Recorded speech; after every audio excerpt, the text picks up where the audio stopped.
Robin Hood by John Graham and Peter Ling, starring Norman Wisdom and Moira Lister.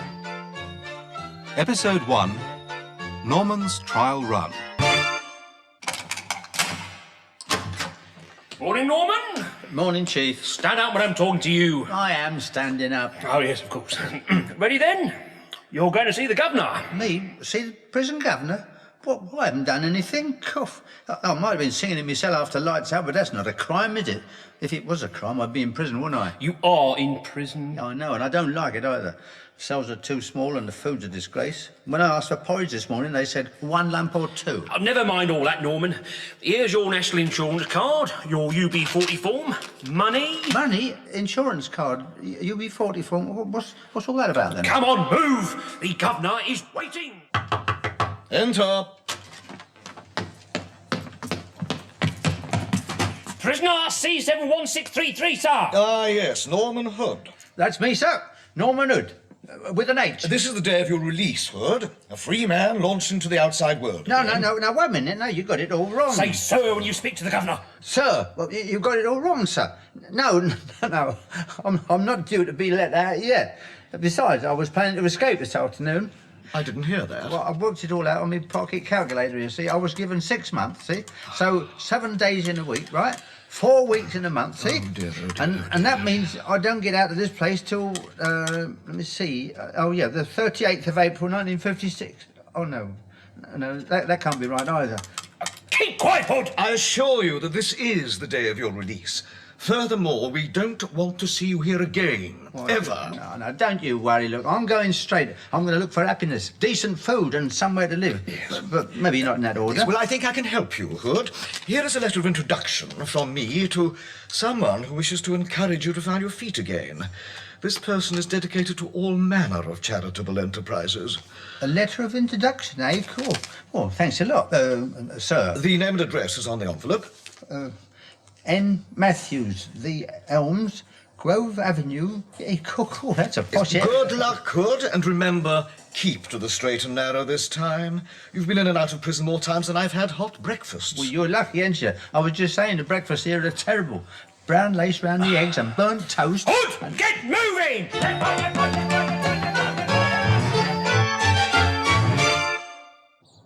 Well, this is Grove Avenue and this is The Elms. Looks familiar somehow. Strange. I wonder who N. Mathews is. I hope he's in.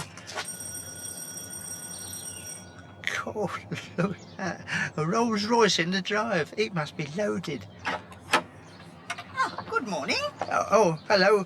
Is Mr. Mathews in, please? Mr. Mathews? Yeah, that's right. Your boss. You must be... No, don't tell me.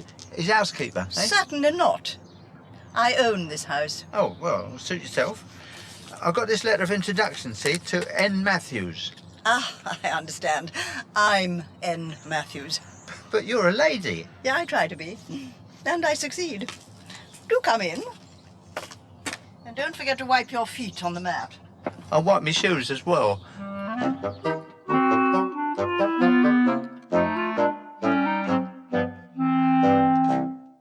Yes, I'm Mrs. Natalie Mathews. Oh, I'm pleased to meet you, Mrs. Mathews. So, according to this letter of introduction from your governor, you are Norman Hood. You got it in one. And I'm really going straight this time. And I'm going to work hard. Honest. Admirable. Because I can offer you a job here as a gardener and general handyman. Oh, well, I don't know anything about gardens. I know what grass looks The like. job includes accommodation. Oh, well, you're on. Cool. I'll be your gardener. Good. Do you have a current driving licence? Oh, yes, I do. Yeah, it's here in my pocket with my sandwiches. Yeah, then you can also be my chauffeur. Tell me, Mr. Hood. Oh, call me Norman, please. Everyone else does. The girl in the post office, bus conductors, traffic wardens. Tell me, Norman, does this house seem familiar to you in any way? Well, come to think of it, yeah. Especially that big desk. Exactly. And that top drawer was locked, and I had to use me... Oh, God. This very house was the scene of your last burglary. Hey, oh, I'm sorry, but, I slipped as I was passing, and next thing I knew, I'd fallen through the window. An upstairs window? In court, your skill with drain pipes was mentioned, as I recall. Well, that's true enough. Mum could never keep me in my cot. I was up and over the rails before I could walk. But I kept landing on my head. Yeah, that could account for a lot. Yes, strange that you entered by an upstairs window. Strange? Yes, particularly that I'd gone to the trouble of leaving the front door wide open for you. Well, thanks. Well, I went out that way. What? You left the front door open for me? Yes. We mean you set me up. Well, if that means did I want to be burgled, yes. You see, I was fully insured and finished up being £20,000 to the good. You got £20,000, but I only got 600. It's not fair. Oh, every penny went to charity, I assure you. Yes, I wanted to be burgled, or more accurately, I wanted a burglar, and I still do. I need a general handyman around the place. Yeah, but you see, I'm not very handy in any place. As I said, you will have free accommodation. I'll learn. And you mean that I'll have a room of my own with a key on the inside of the door? Naturally. Well, there must be a catch somewhere, but I accept. You're on, Mrs. Mathews. Well, there's no catch. All you have to do is to obey my instructions exactly. Exactly? Exactly. Cool. Hey, this is some car, isn't it, Mrs. Mathews? Can we go on the motorway so I can put my foot down? No, Norman. I'm the one who puts her foot down. Oh, don't you drive then, Mrs. Mathews? Certainly not. I've never wished to involve myself in such matters. That's why God created chauffeurs. Now, slow down, Norman. I want you to take a good look at that car parked outside the large house over there. Oh, yeah. Oh, the silver jag? Yeah? Well, what about it then? Well, Why do you want me to look at it? it belongs to a Mr. Bernard Bassington. Oh, yeah? Bernard Bassington, eh? Cool. If he lives in a place like that, he can't be short of a bob or two, can he, eh? He and his wife have more money than sense. Now, drive back home, Norman, and I'll explain everything. Home, eh? Oh, I just can't believe me luck. Home. Well, you make a reasonable cup of tea. I grant you that. Yeah, well, it would have been better if you'd let me put more than one tea bag in the pot. Waste not, want not. The golden rule. That's what I find so disgraceful nowadays. This dreadful waste of resources. Half the population squandering and the other half living in squalor. It's scandalous. Still, you're all right, aren't you? I mean, you're in the top half, eh? Good heavens, no. Well, I admit there was a time when I was, shall we say, comfortable. All right, if you like. Comfortable. In those days, I devoted a great deal of my time and energy to various charities. When Marcus Mathews was alive... Marcus Mathews? My husband. When he was alive, there was always money to spare. Oh, he was loaded then, was he? Yes, now I can't even afford to run my own house properly, let alone contribute to charity. That's why I've worked out this plan, to put things right. Now, when I saw you in court and heard your name, well, I knew it was fate. No, it's not fate. Well, what is it then? It's Hood, Norman Hood. Exactly. You could even be a direct descendant of the great man himself. What great man? Robin Hood, the hero who robbed the rich and gave to the poor. And that's what we have to do. Hang on a minute. Tell me, do you know how to, what is the term? Can you hotwire a car? Oh, well, of course I can. Why? Well, you remember that car I showed you? The Jaguar? Could you drive it away without keys? Yeah, I could. I'm not going to. I'm going straight this time. I am not stealing no cars. Any cars? No, I'm not stealing any cars either. Well, whoever suggested such a thing? I just want you to borrow it for an hour or two, that's all. Borrow it? Now, you can take that one on the motorway if you like, and put your foot down. Only try not to scratch the paint. When you come back, you're going to leave it where you found it, with a little thank you note on the dashboard. Just fetch a piece of paper from my bureau, and I'll dictate it to you. Me? What for? Well, you can write, can't you? Of course I can write. Oh, so now I'm your secretary as well, am I? My private secretary. Oh, well, in that case, Yes, the Bassingtons might recognise my handwriting. Now just write down, to whom it may concern. To whom it may concern. What is it? It's not very easy to read. The handwriting's terrible. Well, what do you expect? He's only a car thief. Beatty, darling, he's not a thief, is he? He brought the car back again. Well, yes. And just listen to this. My heartfelt apologies for having borrowed your car so unceremoniously, but it was a matter of life and death, and I am deeply grateful. I do see what you mean, Bernie. It doesn't sound like a car thief. It goes on. I would be delighted to explain my complicated situation in more detail if you'd give me the pleasure of entertaining you to dinner. I have therefore taken the liberty of booking a table this evening at the Royal Park, where I look forward to meeting you and your lovely wife. Oh, How did you know? well, you must have seen me somewhere, obviously. Yes.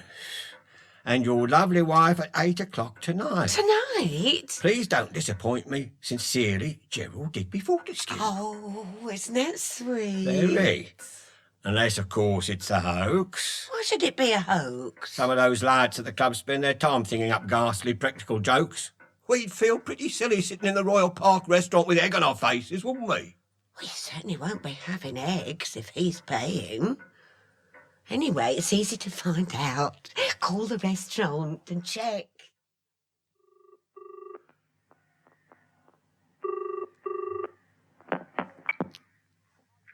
Royal Park. Can I help you? Oh, yes. Good afternoon. I wonder if you can tell me, have you a table booked for Mr. Gerald Digby Fortescue tonight? One moment, sir. What's he say? Yes, 8 o'clock. His secretary made the reservation about an hour ago. Fine. Excellent. What's he say? What's he Oh, say? Peter, shut up. It's just that my wife and I had an invitation, and I wanted to make sure we got the right time and place. Absolutely, sir. His secretary left special instructions. I've already selected the champagne. Oh, put it on ice, will you? If you insist, sir. Well, you know what? This ain't my idea of fun. My first night on the outside, and what do? I'll sit inside the car in the pouring rain just waiting. Beggars can't be choosers, Norman. It's all part of the job. Beggars? Hey, now that's another thing. You never told me how much you're going to be paying me, did you? Well, that rather depends. It'll vary. Sometimes more, sometimes less. Oh, I see. What you mean? Well, according to how much we knock off, I suppose. So I'll be on percentage then, eh? Certainly not. You can put that idea right out of your head, and don't let me ever hear you using that expression again. You'll basically be sharing my income, my widow's pension. Oh, I ain't taking half your pension. Who said anything about half? You'll do as I do, Norman. We shall live modestly, but you'll have a home. That's what you want, isn't it? But no percentages then, eh? Something's happening. The front door's opening. Here they come. Go on, look at them. Hey. Oh, they do look nice though, don't they? They're pigs, both of them. They'll go anywhere for a free meal. Do hurry up, Pete. It's tipping down out here. Oh, shut up, Bernie. I know I can't hurry in these heels. Hey, keep your head down, Nat. They'll see us. Under those umbrellas. Don't be silly. And less of the gnat. Hey, oh, look, they're going. What are we going to do now? Well, I'm not going to do anything. You're going to make a phone call. Am I? Yes, or rather Mr. Digby Fortescue is. Mr. Digby Fortescue? That's you. I want you to call the Royal Park restaurant. Well, you mean you want me to pretend to be this Digby what's-it bloke? Bah, he sounds a bit posh though, doesn't he? Exactly. So remember, perfect diction and enunciation and no dropped H's. Here, What's this? a car phone. Blimey, calf. Is there a telly in here as well then? Norman. Yes, Nat? And don't call me... Oh, just get on with it. Royal Park Restaurant. Good evening. Oh, good evening, yes. Oh, can I have a word with the head waiter, please? This is he. This is who? Oh, yes, I got you. I'd just like to confirm that I've booked a table this evening for free. A table for... For free? Yeah, I think you must be mistaken, sir. Tell him who you are. Tell you what? Oh, yeah, sorry. I'm Gerald Digby Fortescue, and I'm just confirming once again that I have booked a table. Ah, a table for three. Oh, yes, of course. Ah, yes. When my guests arrive, would you be grateful enough to tell them that I've been delayed and that in the meantime they can order as much as they want to? Champagne. Yeah, it was right in my ear, all that. Beg pardon, sir? I'm sorry, there's a lot of interference going on this line. I'm speaking from my car phone, you see. You know, my Rolls-Royce car phone. Norman, get on with it. As I was saying just now, please make sure that my guests swallow a lot of champagne. Nothing is too much trouble for my dear friends, the Beddingtons. Bassingtons. Very good, sir. Oh, 1 minute, and before you go, if they want 2 helpings of pudding or anything like that, just tell them to feel free and make sure that they get plenty of custard Norman, heaped all over it. Just, thank you. I was beginning to enjoy that. Yes, I could tell you were way over the top. Now, up the drain pipe and into the house. There are bedrooms on the first floor, and the safes over the dressing table behind the warhole. Bring all the jewel cases and be as quick as you can. And here, take this with you. Well, what's this then? Your very own portable phone, so we can keep in touch throughout the operation. No, I can't. Oh, don't be silly. It's perfectly simple to work. No, I mean, I really can't do Of it. course you can. A little safe-cracking job like that. You don't understand. I told the chief that I was going to go straight. No more burglaries, I said. But Norman, this isn't a burglary. We're simply redistributing some wealth that's got into the wrong hands. But this jewellery belongs to the Bassingtons. Several times I've asked Bernard Bassington and his wife to contribute to my charitable appeals. They've never given me a brass farthing. Yeah, but all the same... And do you know how they acquired that house of theirs? Oh. They bought up the ground lease and then persecuted poor old Mrs. Phipps, who was living there, until they forced her out. Yeah, but they must have paid Mrs. Phipps something for it. Yes, about 1/10 of what it's worth. Yeah, but every Mrs. time... Phipps no longer has a home of her own. She's living in the Sunset Rest Home for the Aged. Oh. So I think it's high time that the Bassingtons made a donation to charity. And if they won't do it of their own accord, we shall have to organise it for them. Well, yeah. Don't you agree? I do, not half. I see what you mean. Splendid. Now stop wasting valuable time and get to work. Now, have you got your toolkit with you? Jemmy, skeleton keys, everything you need? Yep, I've got everything. Well, wait a minute now. What are you going to do? I'll be the lookout. I shall stay here and keep guard. And if you come up against any little problems, you can tell me on the car phone. Well, don't just sit there, Norman. This is it. Off you go. Oh, it's all right for her. Sitting in the car nice and dry. Oh, probably catch me death of cold, I will. Dripping all over the bedroom carpet. How am I supposed to open a safe with an electronic anti-burglar lock? Oh, blimey, no, not already. Hey, Nat, I thought you said we got to use the portable phone. Bernard, is that you? Sorry, who's that? I want Mr. Bassington. Who's that? Well, I asked you first, didn't I? This is Mr. Bassington's mother. I want to speak to him. Oh, well, hang on. I'll get him for you. Bernie! Bernie! No, I'm sorry, he's not here. Oh, what a nuisance. In that case, I better speak to that wife of his. Oh, all right, well, hang on. I'll see if I can get her as well. What's her name, then? Beatty. Oh, Beatty! Beat! Oh, it's no good, no. I'm sorry, she's not here either. They've gone out. There's nobody here. Nobody at all? Yeah, that's right. There's nobody here at all. Except you. Well, yeah, well, of course, I'm here, aren't I? You're talking to me, isn't you? But who are you? I'm no. Nobody. Oh, well, nobody special. I'm just the plumber. Yeah. See, there's water all over the carpet. They must have sprung a leak. Oh, the place is in a bit of a mess. Oh, dear. But it's all right. I'm seeing to it, I am. But if Mr. and Mrs. Bassington aren't there, who let you in? Well, they did, before they went out to dinner. Hey, what's your name, then? Mrs. Winifred Bassington.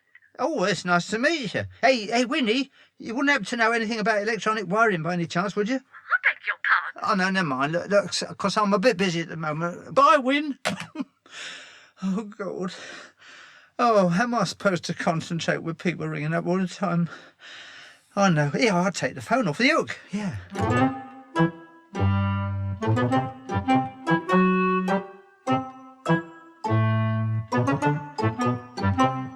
Oh, positive terminal, negative terminal. Oh, blimey, I can't make head or tail of this. Oh, I thought I'd taken the phone off the hook. Oh, blimey, it's that portable thing. Hello? Hello. Oh, hello, Natalie. It's Norman here. I know who you are, Norman, and I am Mrs. Mathews. Please try to remember. What's taking you so long? Well, I've been on the blooming phone, haven't I? On the phone? Who on earth I've just been chatting to Winnie. Winnie? Yeah, Bernard's mother. Oh, she's a sweet old lady. A pity her son doesn't turn out to be such a... What? You shouldn't have answered the phone to her. I didn't know it was her when I answered the phone, did I? Anyhow, she was very nice to me. She didn't keep shouting at me all the time like you do. I'm sorry. Do you realise how late it is? The Bassingtons will be coming back soon. What's happening? Nothing's happening. It's no use. I can't get into the safe. Oh, don't be absurd. Surely you can force it open? What about your toolkit? That oxygen thingamajig? Oh, you mean the oxyacetylene torch? Oh, no, I don't like using that. There's no real expert would rip open a safe with oxyacetylene. Well, except in an emergency. Norman, this is an emergency. Now, will you stop talking and please get on with it? I hope you enjoyed your meal, sir. Adam? Not bad at all, eh, BT? Well, the beluga was rather skimpy, and there wasn't enough lobster in the thermidor. Still, you made up for it with your double helping of crepes Grand Marnier, eh? There's only one thing wrong with this evening. It's such a pity most of my daughter's school never turned up. I was really looking forward to meeting him. Well, he's obviously a very busy man. Some other time, perhaps. What's this? Your bill, sir. By the way, sir, it doesn't include a service charge. We prefer to leave that to your discretion. But we were invited here by Mr. Digby Fortescue. Oh, quite so. Mr. Digby Fortescue booked the table, but he didn't leave any instructions about the bill. The bill? But Here, let me see that. Oh, my God. Oh, this is disgraceful. I never heard of such a Bernie. Bernie!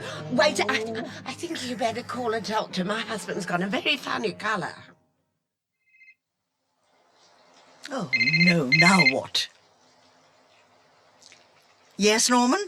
What seems to be the trouble? Natalie, can you hear a funny noise? What do you mean? What, a sort of crackling sound? Yes, it's probably a bad line. No, it's not the line.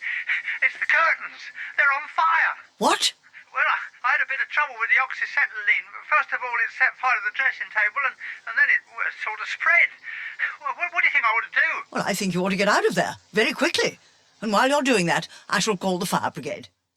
Oh, do stop going on, BT. Well, that was the most embarrassing evening. But it was all your fault. Well, if you hadn't eaten everything on the menu... My fault? Well, you should have checked Digby Fortescue's credentials. Don't be so stupid, woman. Obviously, there's no such person. It was a hoax. Who would do such a thing? And why? Hello? Someone's had a worse evening than us. Bernie, he's pulling into our street. Oh, my God, It's our house. Norman, hurry up. Stop messing around. Oh, my... Now what's he doing? Right over this way. No, pull in here. Well, don't park there. Now, leave room for another one, because they'll be sending more than one fire brigade, I hope, anyhow, because it's hell of a blaze. Well, this way. Come on, hurry up. No, that's too far. No, back up, please. You're on a double yellow. Oh, yeah, well, we don't want any trouble, do we? Now, come on, move, or else we could have the police here, and that's the last thing we want, isn't it? Right now, the fire's upstairs in the bedroom. Do you want me to give you a hand with the hose? Oh, no. Oh, Bernie, I can't believe it. BG, come over here. Come inside the car out of the rain. Natalie, it's dreadful. I know, dear. We happened to be passing and saw the smoke, so I called for the fire engine. You called, damn it. Bernie! What is it now, BT? Dear Natalie phoned the fire brigade. Wasn't that kind? Oh, well done, Natalie. Thank God you were in the area. Oh, pure luck. Yes, but who was driving? My new chauffeur. Hey, have you seen the state of this lot? Call themselves the fire brigade, put out a fire, they couldn't put out a cat. Norman, this is Mr. and Mrs. Bassington. Oh, pleased to meet you. Mr. and Mrs... Yes. Oh, no. I beg your pardon? This is Norman, my chauffeur. Come handyman, secretary, private, of course, and cook, gardener. Yes, he was there trying to put the fire out before the firemen arrived on the scene. Yeah, oh yeah, that's right, because, see, well, I do a bit of firefighting on the side. How can we ever thank you? Oh, well, I think nothing of it, except because, Yes? well, when the insurance money comes... Norman. Oh, well, yeah, oh, well, forget it. Yeah, like I said, it's all in the day's work, Yeah, I isn't think we should be going, Norman. Unless there's anything we can do for you, BT. No, that's all right. Well, we'll check into a hotel for the night. What? Oh, yes, I suppose we'll have to. Thank you. Oh, hey, by the way, Bernie, your mum rang. My mum? How do you know? Well, the plumber told me. And Norman, drive.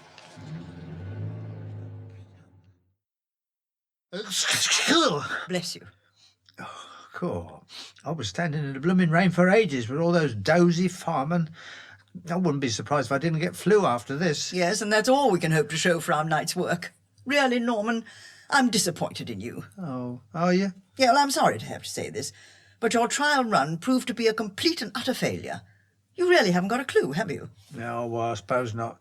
But I've got a conscience, haven't I? I keep thinking about those blooming Bassingtons coming home after that expensive dinner and then finding their house on fire. No, you needn't feel sorry for them. They'll be fully covered. I told you, insurance companies always pay up. That's what makes me so cross. The Bassingtons will come out of this richer than ever, and we'll get nothing. Yeah, I know. And there'll be nothing for that poor old lady the Bassingtons forced out, will there? Mrs. Phipps, you mean? Yeah. Hey, where did you say she was again? The Sunset Rest Home for the Aged. Oh, I can't bear to think of it. Well, maybe we can help old Mrs. Phipps just a little bit. What is that? What? Oh, that? Well, it's just a little souvenir. Well, you see, once the safe was open, it seemed a pity to ignore the jewel cases, didn't it? Oh! And the money, of course. Oh, good heavens, Norman. There must be about £10,000 worth of jewellery there. Yeah, plus, of course, another 10 grand in cash, eh? Oh, look, that's wonderful. Yeah. Hey, I should be able to buy some new clothes now, wouldn't I? Norman, remember? Oh, yeah, no percentages. Well, oh, all right then. Well, we should just have to send the whole lot to the Sunset Rest Home for the Aged, eh? What a splendid idea. Oh, thank you, Norman. Oh, thank you, Nat. Norman. Oh, sorry. Natalie. Robbing Hood was written by John Graham and Peter Ling and starred Norman Wisdom as Norman, Moira Lister as Natalie, and Rosemary Leach as Beatty Bassington. With Norman Jones as Bernard Bassington, Peter Gunn as the warder, Gordon Reed as the governor, Timothy Carlton as the waiter, and Anne Windsor as Winifred Bassington. The director was Leslie Lawton. We present Robbing Hood by John Graham, starring Norman Wisdom and Moira Lister. Episode 2, Norman Delivers the Goods. Ah, there you are, Norman. Are you ready to drive me to the hairdresser's? Yes, Mrs. Mathews. Jump in. I have no intention of jumping anywhere, Norman. Oh, all right then. Step in. Oh, sorry. What are you doing? I'm just having a look at my insect collection. Insect collection? Yeah, on the windscreen. Never mind the windscreen. Get a move on. I don't want to be late. Yes, Mrs. Mathews. Oh, the hairdressers, eh? Hey, are you going to have anything drastic done then? I'm having a few highlights put in. Highlights, eh? Cool. What will they think of next? Well, at my age, in some areas, one needs to give nature a little help. At your age? Oh, come on, Mrs. Mathews, you're not old yet. Cool. But you know what? Some of my socks are older than you are. Yes, well, be that as it may. Now, after you've driven me to the hairdresser's, I want you to take this carrier bag to the charity shop. Well, they won't get much money for a carrier bag, will they? Still, it's the thought that counts most, Don't isn't be it? silly, Norman. The bag is filled with some shoes I no longer require. Hey, well, that's very kind of you. Cool. Just think of all those refugees who will be crossing the mountains wearing your old high heels. Oh, Norman, the shoes are mere drops in the ocean. Oh, I wish we could help a charity in a more generous way, on a grander scale. Oh, yeah, of course. Our campaign, hey? If only we could lay our hands on a really large sum of money. Yeah, I know. Yeah, get it from someone who don't need it, or don't deserve it either. And donate it to charity. Don't you worry, Mrs. Mathews. If Robin Hood can do it, so can we. I should think of something. Just you think of those traffic lights, Norman! They're red. Oh, well, they weren't a minute ago.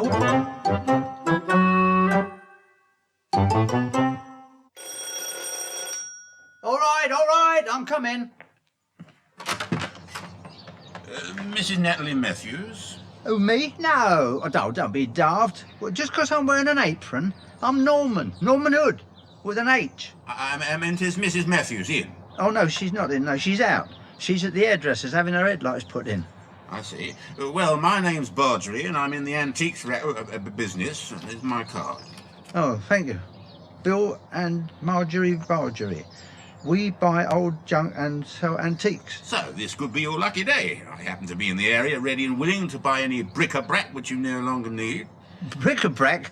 Oh, I wouldn't know if we got any of that stuff. You see, I'm only Mrs. Mathews' antibody and dogsman. What? I mean, handyman and dog's body. Indeed. Excellent. May I come in then? Thanks. Well, Oh, all right then. This grandfather clock now, I'd be happy to offer you a fair price for that. You would? Well, how fair is fair then, Mr. Bargery? £20? 20? Hey, that's a lot of money for an old clock like that, isn't it? I'd offer you a little more, but look at it. I mean, it's not even chicken. Oh, well, I was just going to wind it up, see? Well, let me save you time and effort. I'm sure you're a busy man. £20 for the clock, eh? Cash. Oh, no, I can't. The clock's not mine, you see, and if I sold it to you, Mrs. Mathews might get, well, quite cross. Last time I did something unusual, she threw a chicken at me. A live chicken? Well, no, it was in a casserole. What have we here? Oh, well, that's just an old painting. Very interesting. Looks like pre-Raphaelite. Oh, no, she's a goddess, putting her clothes on, in the forest, you see. I'll tell a lie, she's taken them off. Cool, would you believe it? I'll take this painting off your hands for £40. 40? You know, for that sort of money, Mrs. Mathews could go to Boots and buy 3 new paintings. Exactly. As a matter of fact, I heard her say only yesterday that this picture irritated her. Well, that settles it then. I can take it away and she'll be £40 to the good. That's very generous of you, Mr. Bargery. Generosity is my middle name. There you are. £40, my dear sir. Cool, thank you. Hey, Mrs. Mathews will be pleased. I can't wait to tell her. I don't believe what I'm hearing, Norman. Sold it? You sold it? Yeah, and here's the £40. Oh, but that little painting's been in my family for years. It's worth thousands. The frame alone is worth several £100. But yesterday you said it irritated you. That was your very words. Yes, I did say that.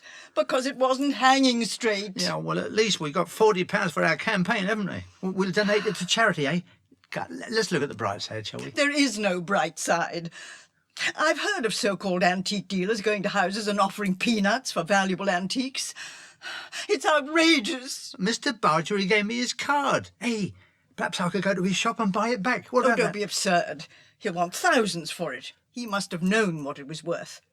No, you'll have to go to his shop tonight. Break in and just take it. But please, Mrs. Mathews, I'm going straight now. Don't quibble about petty details. I want my property back. Now, you're an experienced burglar, are you not? I was. Then burgle. I don't want to burgle. The shop will be closed by the time you get there. I don't want to finish up in the... Get on with it. Oh, all right, Mrs. Mathews. Can I take your car? Certainly not. You've got a bicycle, haven't you? But it's raining. Yes, I'm aware of that. You won't rust. No, but my bicycle will, won't it? I've just cleaned the blooming thing. Stop fussing, Norman. Off you go and retrieve my painting. Oh, yes, Mrs. Mathews.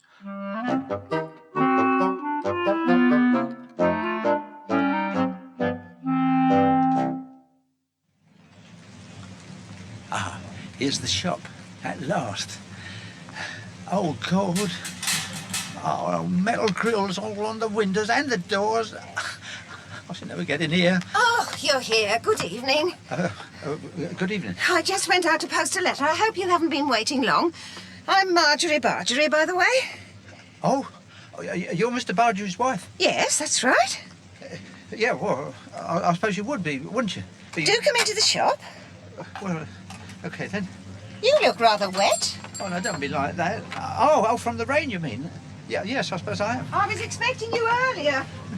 You whatever? I'll leave you to get on with it. Hey, get on with it. Yes, it's over there. What is? The telephone, of course.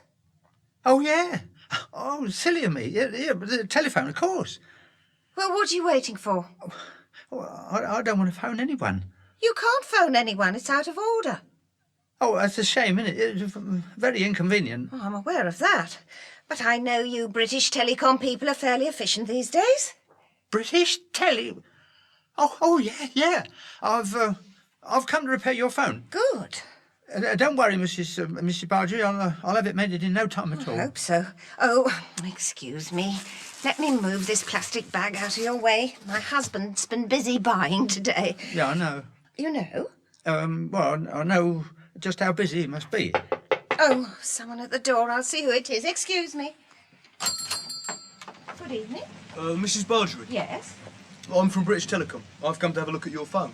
But an engineer is already here. An engineer? Here? Come in, see for yourself. Who are you?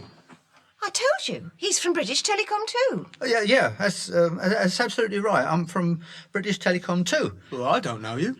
Well, that's a coincidence. I don't know you either. Isn't that strange, Mrs. Bardry? No, you don't know me, young man, because I'm a supervisor. A supervisor? Yeah, well, a supervising inspector. Yeah, well, supervising and inspecting inspector I am. Oh, I see. From area office? Yeah, that's it. In fact, between you and me and Mrs. Marjorie here, I am the top man at the area office. Oh, I understand. You must be Mr. Grimble. Am I? Yeah, that's right, I am.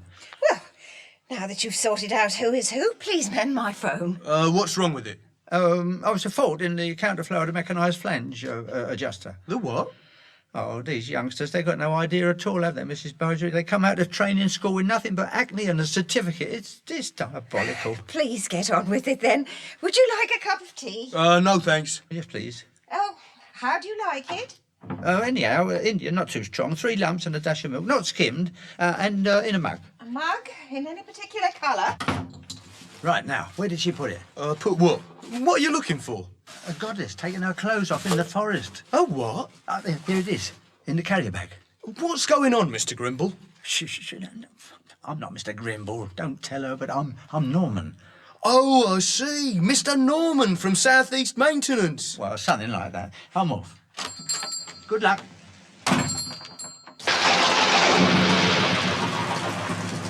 Oh, God. And it's still raining now. Hey, you! Oi! Stop! Oh, look what your lorry's done to my bicycle. What's the matter, mate? Oh, you backed into my bike, ain't you? Not me, mate. I saw you. Look at what's happened to the handlebars. They're twisted and bent. Oh, and broken all. Must have happened earlier. Too bad. Too bad? How am I going to get home now? You got legs in you? Of course I've got legs, but I'm soaking wet. I haven't got a coat. I should catch cold and then I'll be ill. Listen, mate, I'm a truck driver, not a doctor. Look, hey, for 2 pins, I'd... Oh, yeah? For 2 pins, you'd do what? Don't you touch me. It's not fair. I'm smaller than you are. I'm vertically disadvantaged. Listen, you. If my truck bumped into your bike, and I'm not saying it did, it was your fault for leaving it there. Please, don't hold me collar like that. No, you might tear it. Furthermore, have you considered the damage you may have caused my truck? There could be scratches on it. Furthermore, again, expensive scratches. Take your hands off. I might wallop you. Oh, yeah? You want to start a fracas, eh? Hey, and you watch your language, mate. Let's just forget your flaming broken handlebars. Otherwise, your nose may come into close contact with my fist. Got it? Got it. Good.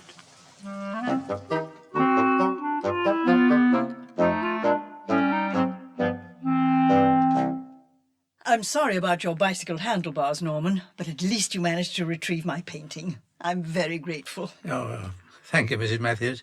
Hey, and just have a look at this. It was inside the bag where you're painting. What is it? Well, it's a sculpture of a horse, of course. Of course, a horse. And it's very old. Oh, well, we can chuck it out then, can't we? Well, don't be absurd. I know quite a bit about Eastern art. This is Chinese, and I do believe it's of the Tang dynasty. The what, dysentery? Made in the 7th century, I'd say. It's exquisite. Oh, well, I'd better take it back to the antique shop then, hadn't I? What, take it back to that dishonest man? Certainly not. This is what we've been waiting for. We'll send it to be auctioned. It's sure to fetch thousands of pounds. Now, you'll take this Chinese horse to Bentham's the auctioneers tomorrow morning and ask them to put it up for auction as soon as possible. Yeah, well, very well then, yeah. Oh, by the way, did you leave those old shoes of mine at the charity shop? Now you mention it, well, no, I didn't. Oh, I forgot. But don't worry, I'll drop them in there tomorrow on my way to the auction place. Well, see that you do. Oh, Bless you. thank you. Oh, I knew it. I've got a blooming cold coming now. Oh, I'm sorry. Well, take off those wet clothes and fill a bowl with hot water and mustard. And don't argue. It's the perfect way to ward off a cold, Norman. Good morning, Norman. How do you feel this morning? Oh, terrible. Oh, that bowl of mustard and hot water. Well, it just didn't work. Oh, I'm sorry. And it tasted shocking. What? You weren't supposed to drink it? What was I supposed to do then? Soak your feet in it, of course. Now, pull yourself together, Norman. You have lots to do. Got to take my old shoes to the charity shop first, and then go to Bentham's the auctioneers. It's all under control, Mrs. Mathews. Don't worry. I've got to go to the garage as well. What for? Well, I'll telephone Victor standing at the garage and he's promised to straighten out my handlebars. See, look at the state they're in. Well, he's going to have his work cut out. Poor old Victor. I've never seen such a bent and tangled mess. Yeah, I know. It's a shame. He's got rheumatism, I think. I meant those handlebars. Oh, well, I'll put the label on with his name to make sure he gets them.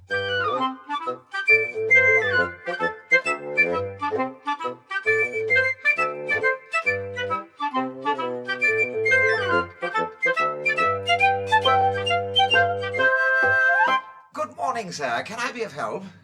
Well, I hope so, because you see, well, I've never been to an auction place before. I'm delighted to be of assistance, sir, delighted. Oh, well, that's nice. Mrs. Mathews, she's my employer, well, she'd like you to auction this. It's a sort of, sculpture. Oh, yes, what fun. Oh, here we are then. It's wrapped up inside this carrier bag.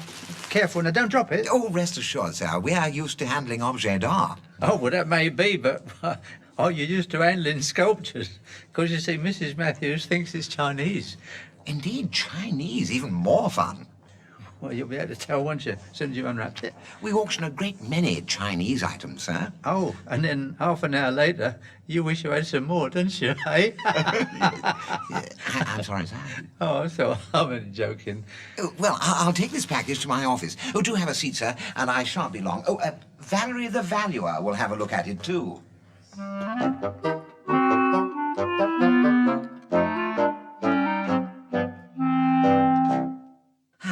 The gentleman who brought this in says it's some sort of Chinese sculpture, Valerie. Oh, unwrap it then, Mr. Pettigrew. Right. Oh, that's quite remarkable. It could be Chinese, but that's irrelevant. It's so modern, so strong, and so vibrant. It is a symbol of our times. What is Sir musing, Valerie? I'm sorry, Mr. Pettigrew, but it looks like... What? Well, it looks like the twisted handlebars of an old bicycle. Oh, Valerie, you've never had an eye for modern art, have you? Oh, and there's a label attached. What does it say? Victor Standing. Oh, yes, that explains it all. Look, this most powerful piece represents man's triumph over adversity. Mankind here, you see, is portrayed as the victor, standing over the evils of greed and mammon. Well, maybe. Yeah. But what about this? That's a clever touch. Says it all. Now, put this amazing sculpture over there on the table and start your valuing, Valerie. Yes, Mr. Pettigrew. I'll go and have a word with the gentleman who brought it in. A funny little fella, with a certain charm. Well, not for me, of course, but the charm is there. Well, sir. Yeah, I forgot to mention, Pettigrew's my name, St. John Pettigrew. Oh, is it? And I'm Norman. Norman Hood, I am. With an H? Yeah. Hey, how did you know? I've had a chance to examine your sculpture, Mr. Hood, and I'm pleased to say we will be happy, delighted to auction it for you. Mrs. Mathews said it's very old, you know. Old? Oh, no, it's modern. Oh, no, not modern. It's for all time. Well, I wouldn't know about that, but legs are very realistic, aren't they? Oh, legs? The forelegs. Forelegs? Yeah, and the tail too. And the tail too? Yeah, well, that's what I said, didn't I? In fact, it's so realistic, I could see it winning the 2:30 at Ascot. Oh, I'm with you. Yeah, just as I thought. Mammon and greed, eh, sir? Yes. Oh, and now, Mr. Hood, we must discuss a reserve price. We can put it in our auction sale tomorrow, actually. Reserve price? Hey, this is getting a bit complicated, isn't it? Oh, you better phone Mrs. Mathews, eh? Here's her number, St. John. Or, well, may I call you Singe?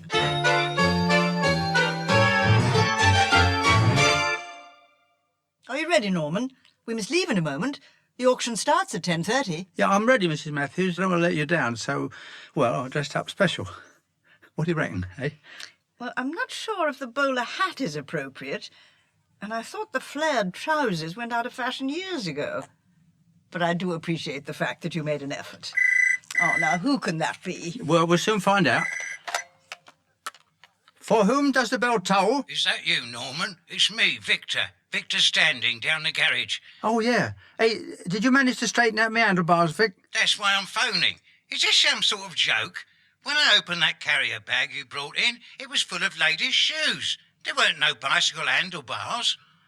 Oh, my God. I must have left the wrong bag. It doesn't matter. Bring the handlebars in tomorrow and I'll fix them. Bye, Norman. Ta-ra, Vic. Bye. Oh, Mrs. Mathews, that was Victor at the garage. I left your old shoes there instead of at the charity shop. Well, it doesn't matter. Sort it out later. But that means... Oh, no. I've left the handlebars at the charity shop. That's no problem, Norman. You don't imagine the charity shop is going to be able to sell those mangled handlebars, do you? Who on earth would buy them? Yeah, well, I suppose you're right. We better go to the auction then and well, watch them sell our Chinese horse. I don't like the sound of your cold, Norman. Oh, I don't like it much either. Never mind. Onwards and upwards.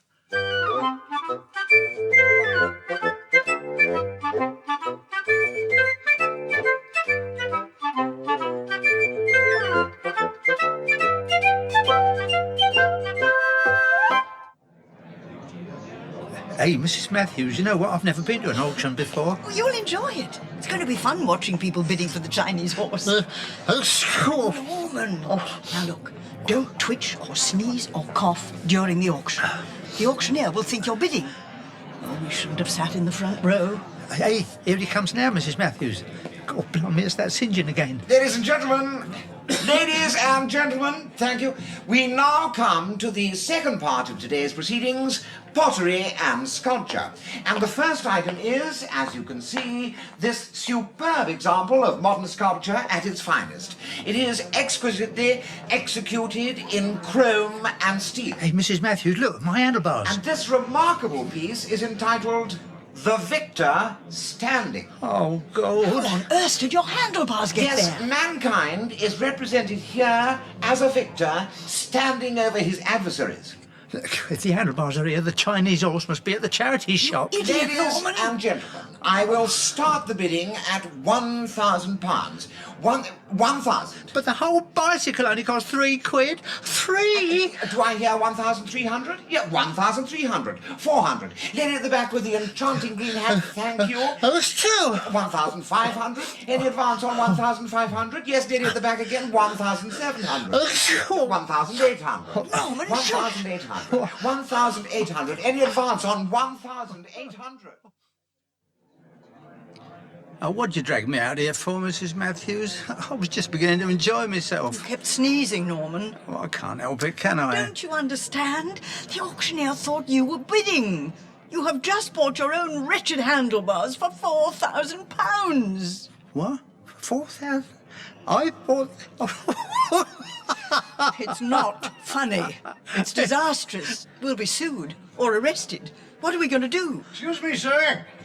May I have a word with you? Sir? With me? Listen, look, I've got to be truthful. It was all a mistake. The shoes went to the garage and the horse to the charity shop, and I shouldn't have taken my bicycle to Marjorie Bargery either. I could have gone by bus. Norman, calm down. I don't quite follow. But my name is Charlton Hunsaker from the United States of America, and I have a proposition to put to you. Oh, and I'm Norman Hood, and this is Mrs. Mathews, and you... a proposition? At the auction, you bought that modern sculpture for £4,000, yes? Oh, don't remind us, please. My wife, Mrs. Hunsaker, was also bidding, but I told her not to go beyond £3,000. When it went to you, Mr. Hood, my wife... Mrs. Hunsaker? Yes, she was heartbroken. I'm sorry, but that's the word. Now, the point is, I am prepared, for the sake of my wife's happiness, to offer you 5,000 British pounds for that work of art. You'll give us £5,000 for that old handle? I mean, that sculpture? Yes, sir. My wife's happiness is my main concern. Otherwise, my life could be hell. I'm sorry, madam, but that's the word. Mr. Hunsaker, it's a deal. Thank you, ma'am. Your friend, Mr. Hood, is he okay? Oh, he'll be all right. He's just fainted slightly, that's all.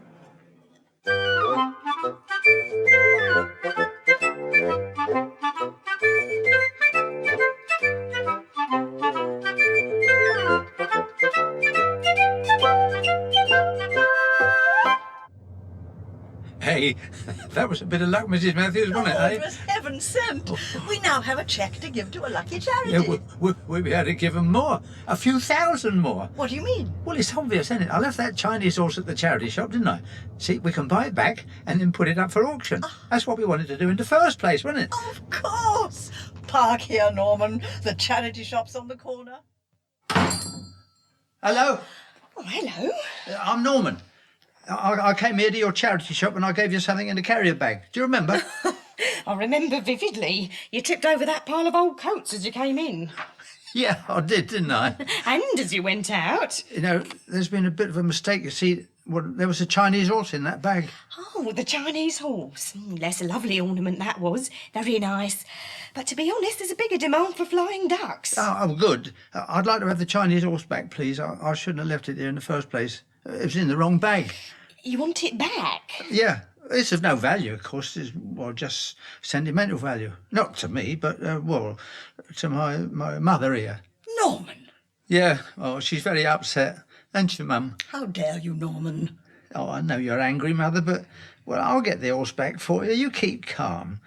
Take one of your pills, go on. Oh, I'm afraid it's just been sold, sir. What? Sold? Oh, no. We got a very good price for that Chinese horse.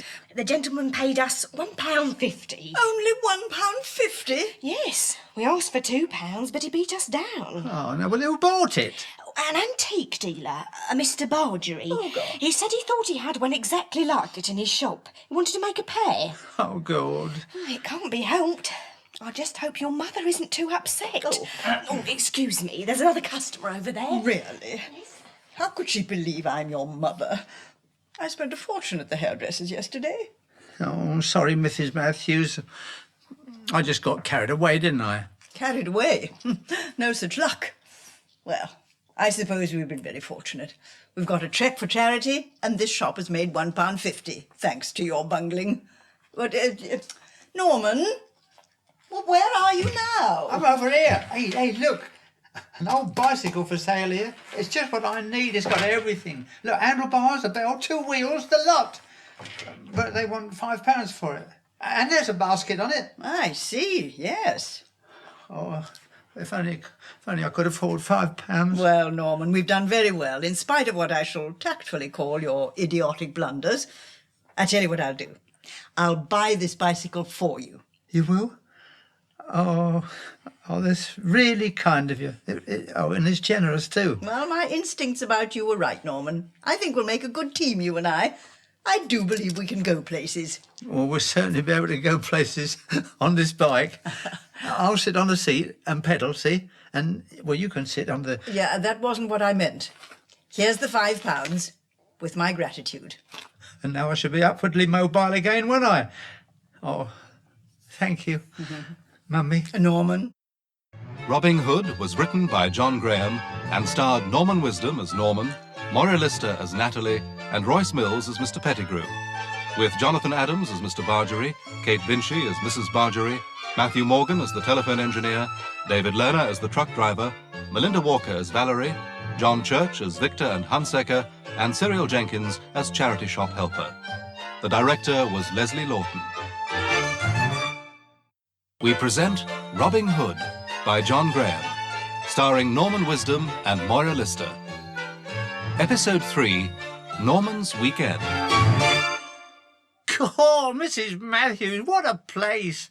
I've never been inside a great big hotel like this before. Well, come to think of it, I've never been in any hotel before this. Well, the Grand has a fine reputation, Norman. I spent many happy weeks on the coast here with my late husband. But now, I can only afford one weekend a year, I'm afraid. Hey, do you know what? There's something missing. What's missing? Would you believe it? They forgot to put a bed in your room. And I bet if you asked for one, they'd charge you extra. Oh, don't be silly, Norman. The bedroom's through there. This is the sitting room. It's what you call a suite. Oh, is it? And look, hey, cool, you can see the sea. See? Yes, you can see the sea from all the rooms in the front of the hotel. Now, off you go, and thank you for driving me down here. Yeah, I'll be back on Monday morning in the roller. To pick you up, of course. Yeah, and please try and finish the wallpapering the dining room while I'm away. Yeah, I should do that as well. Don't worry, Mrs. Mathews. And this time, be sure to put the wallpaper on the right way up. Well, I didn't know tulips grew like that, did I? Yeah, they're not tulips. They're flamingos. Well, whatever flowers they are, I didn't think it mattered, really. But don't worry, I won't paper over the pictures on the wall either this time, I promise. Good. Now, while I'm here, I'll have plenty of time to think of ways of squeezing money from the rich to give to the poor. And I'll think about that as well. Remember, we're 20th century Robin Hoods, Norman. Our lives have real purpose now. You know what, Mrs. Mathews? You're not wrong. You are right. Well, drive carefully on the way back. Oh, and another thing, please, on your way out, don't call the hall porter Sir. Oh, yeah, well, it's a force of habit, isn't it, really? You know, anyone in uniform, well, after being in prison... Yes, goodbye, Norman. Ta-ra, Mrs. Mathews, ta-ra. God, what an enormous hotel, isn't it, eh?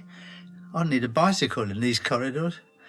I wonder where's the way out. Blimey, look who's there. Norman Hood, as large as life. No, it's Nosha Nelson. Yeah, you can't be staying at a place like this. Nosha. Oh, yes, I am. To tell you the truth, Norm, I'm lying low at the moment. I did a job in Hammersmith, see? What, you did that Hammersmith job? Cool. Yeah, all by myself. I read about that in the paper. No. Was it in your quality press? Yeah, and it was on telly, on 9 o'clock news. No, I tell a lie. It was at 10 o'clock. Would you Adam believe it? I'm famous. Well, your name wasn't exactly mentioned, Nosha. Oh, they got a diabolical cheek, ain't they? But nobody knows you did that job, do they? Oh, yeah, of course. Oh, good, yeah. Well, so as I said, I'm here with the loot, having a bit of peace and quiet for a few days till the dust settles. What, you mean you've actually got the loot with you? Here, in the hotel? Yeah, right here. Oh, excuse me a minute, Nosha.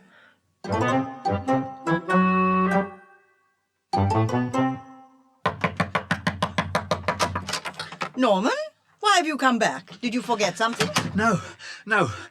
But I just met someone in the corridor just now. Oh, Nosha Nelson. Who? He was in the cell next to mine when I was inside. Why is a man like that in a hotel like this? It's an outrage. I shall speak to the manager at once. Now, wait a minute. See, Nosha told me that he pulled off that Hammersmith job. The robbery at the Building Society? But the thief got away with £50,000. I know. And Nosha is staying here with that £50,000. Oh, that puts a different complexion on things. Someone up there must like us, Norman. Oh, surely there's a way of getting our hands on Nosha's loot. We could help any number of charities with that kind of cash. Yeah, well, it won't be difficult, because you see, Nossa's he's not very bright. He got put away last time for nicking a police car. Really? Yeah, with 2 policemen inside it. Well, I think I'm going to need your help, Norman. You better stay here for the weekend, too. Oh, God, thank you, Mrs. Mathews. That means I can shack up here on your settee then. Hey, I don't snore much, don't worry. I'll be no trouble, honest. Certainly not. What an appalling idea. You'll go elsewhere.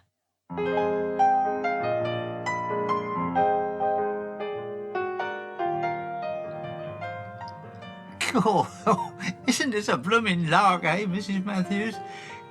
Having a meal with you in a posh hotel like this. It's not a blooming lark, Norman. Oh, well, if you're not enjoying yourself, I am. I was referring to your English, Norman.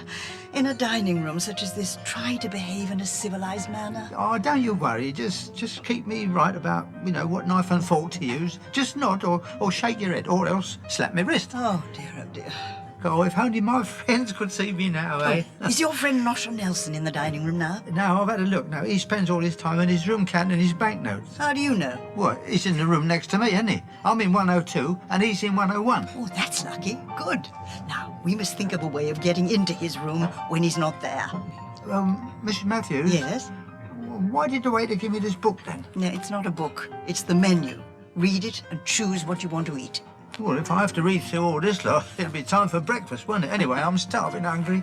Good. Now, have you had the crudité? No, I've always been very healthy. Those are the crudité, Norman, in front of you. Little appetizers. Oh, I see. Yeah, I thought there was just bits of carrot laying about. Yes, they are bits of carrot, Norman.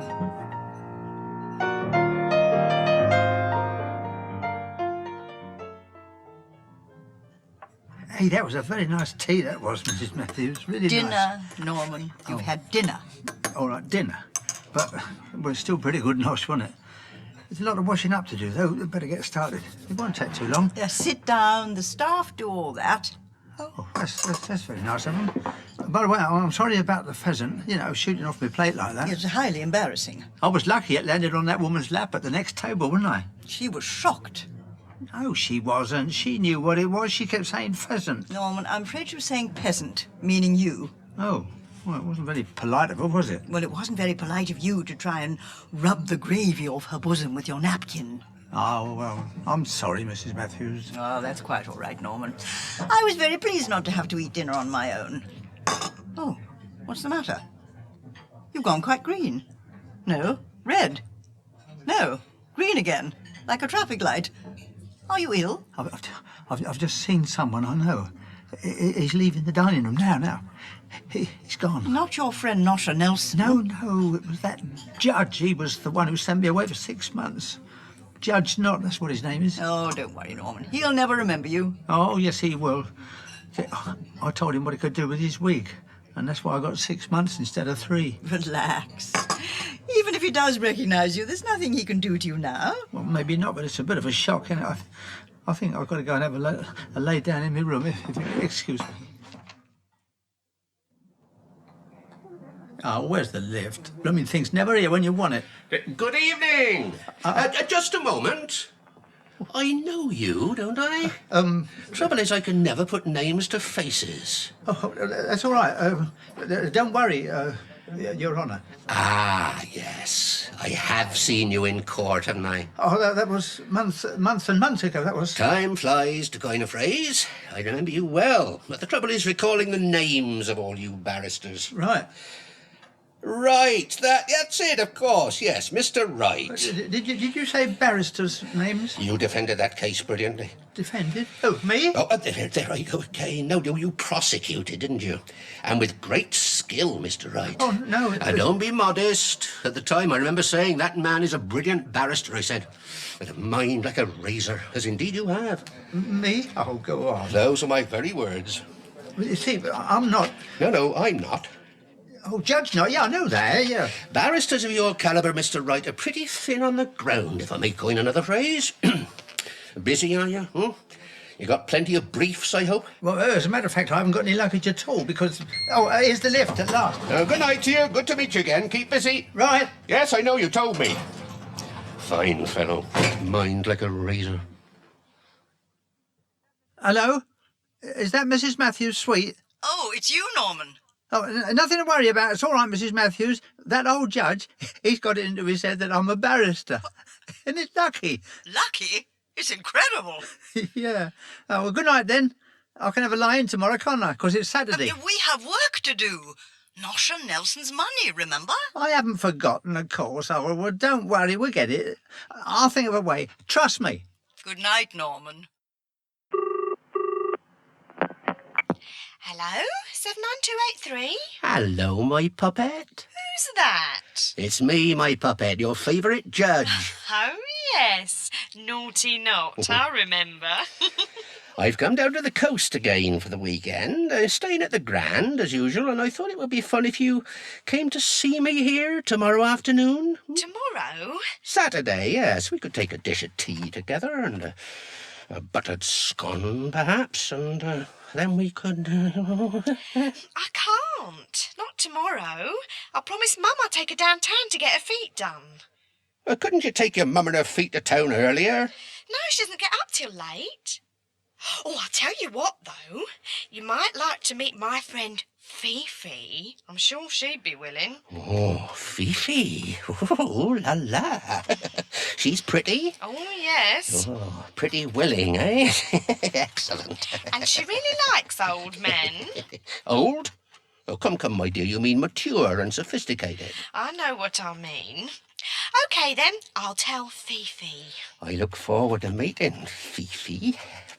3 o'clock tomorrow. Oh, forgive me asking, but is Fifi blonde? Well, mixed.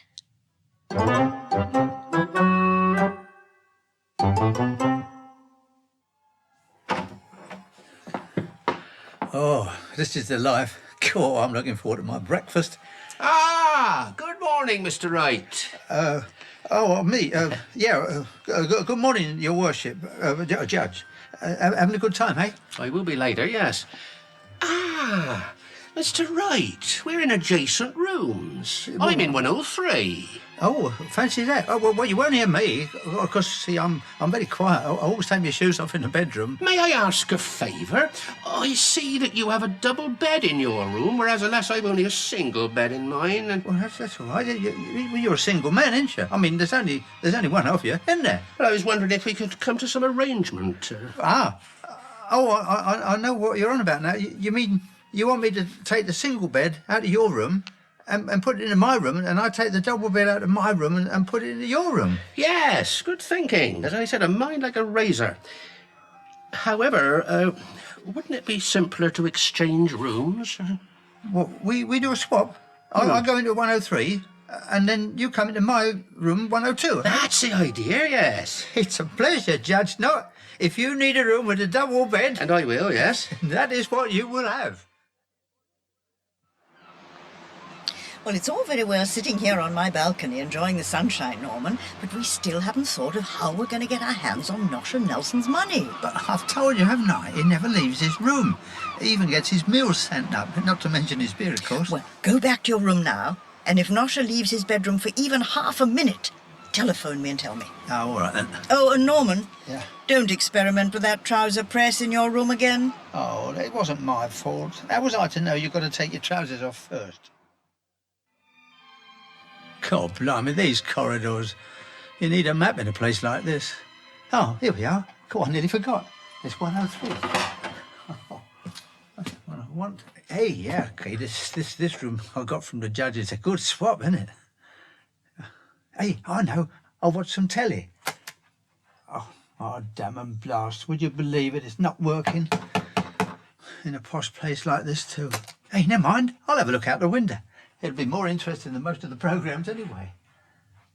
Oh, that's not much of a view either, is it? Back of the hotel kitchens. Oh, I know what I'll do. I'll get them to come up and fix it. Hello? Yeah, this is room 103, to whom you are addressing. Yeah, my television's conked out. Well, I mean, it's indisposed. Well, you'll send someone up, will you? Oh, well, see you do. Or else bring me an instruction manual and I'll do it myself. What? Yeah, 103, that's it. Well, I'm here because Not's not. What? Well, yeah, he had a single and I had a double, but he wanted a double, so I said I didn't mind a single. So now he has got a double and I've got a... Oh, she's rung off. Norman, I heard your voice and your door was open. Oh, it's you, Nosher. Oh, come in, mate. I've been thinking, Norman. I shouldn't have told you about that Hammersmith job what I pulled off. You're not going to tell nobody, are you? What, me? No, don't be daft. I'd never mention that to Mrs. Mathews. Who? Well, never mind. Just remember what we was taught. Well, what was that then? Honour among thieves. Know what I mean? Oh, yeah. Nosha, hey, why don't you go out for a walk on the beach for 45 minutes? Or better still, go to the pictures for about 3.5 hours, eh? I can't, Norman. It's too risky. I told you. I got to lie low. But I wanted to ask you a favour. Know what I mean? Oh, God. Don't tell me you want to swap rooms. How did you know? What do you mean? You do want to swap rooms? With me? Why? Well, it's so quiet. Nothing but the sea in the distance going on and on. I'm a bit sensitive. Know what I mean? I like a bit of noise at night. It's on account of me living in Balham, see? Why, you'll be all right in here, Nosha. Well, you'll hear the garbage cans and the ventilators for the air conditioning. What's his name? So you agreed to a swap then? Oh, well, all right. Nosha, that case you're holding, is that the money? Yeah. I never let it out of my sight. Know what I mean? Oh, pity. What? OK, hey, Nosha, look, I'll move into 101, eh? And I'll bring my gear here. What do you mean you've got some good news and some bad news, Norman? Well, the good news is that Nosha's definitely got the money, see? But the bad news is he's got it in a case padlocked to a chain round his wrist. Oh, no. Oh, that's awkward. Well, it must be, especially when he goes to have a bath. How very macabre.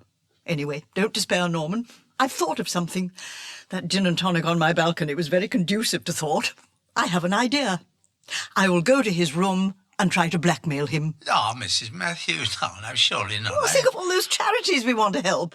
Now, Nosha Nelson doesn't know me, so I'll tell him I'm quite aware that he has the stolen Hammersmith cash, and unless he gives me half, I'll go to the police. You know, there must be a snag somewhere, Mrs. Mathews, but... Oh, well, it's worth a try, I suppose. Certainly is. Leave it all to me. Well, good luck then. Oh, hey, I nearly forgot. What? Nosha and I have just swapped rooms. Whatever for? Well, because he's a bit sensitive. Ah, here we are now. Now, which is Nosha's room? He was in 101, Norman told me, but they've swapped, so Nosha Nelson will be in here. 102. Aha! That must be Fifi. Right on time. One moment, please. Another splash of aftershave. That always gets them going. Aha! Good afternoon, and please come in. Good afternoon. We haven't met, of course. Do please have a seat. Thank you. I must say, you're not at all what I expected. I'm, younger, you mean? Well, so many men like you are, well, how can I phrase it tactfully? Uncouth. My dear girl, I assure you I always behave like a gentleman. Indeed, if I may be so bold, I am a gentleman. Yeah, well, be that as it may. I'd like to tell you that I'm here on business. Ah, quite so. And to coin a phrase, business is business. Yeah, I have a proposition to put to you. Really? I was just about to put one to you, but please continue. Now, if I said the words Hammersmith and Building Society to you, would that mean something? Yes. Naturally, but what on earth? And if I said I know all about you, indeed that you've been in court many times, and if I said I'd like some money from you, how would you react? My word. You're a very pert but blunt young lady, aren't you? And if you don't give me some of your money, I will feel no qualms about informing the police. Indeed, I count some very high-ranking members of the force as intimate friends. Oh, we don't need to involve the police in this. I hope not, because I don't want the money for myself, I hasten to add. It's for charity. Charity? This is most unusual, surely. Incidentally, I see that you no longer have your chain attached to your wrist. My what? Well, let's have a cup of tea first, as we arranged. What? You arranged for me to come here? Well, of course I did, Fifi. Fifi? I'm not Fifi, whoever that person may be. Then who are you? Just a moment. Perhaps you're not Nosha Nelson? Who? I'm not Nosha anybody. Quite the reverse. I'm Sir Neville Knott, CBE, a revered and respected High Court judge. Judge Knott? Oh, my goodness. I'm in the wrong room. I do apologise. Please forgive me. I'll leave at once. I'm so embarrassed. I knew you didn't look like a real crook. I beg your pardon? Oh, by the way, Judge Knott, I'm absolutely sure Norman didn't mean any harm when he told you what to do with your judicial wig. Norman? Oh, the devil's Norman. The woman's mad. And what on earth has happened to Fifi? No,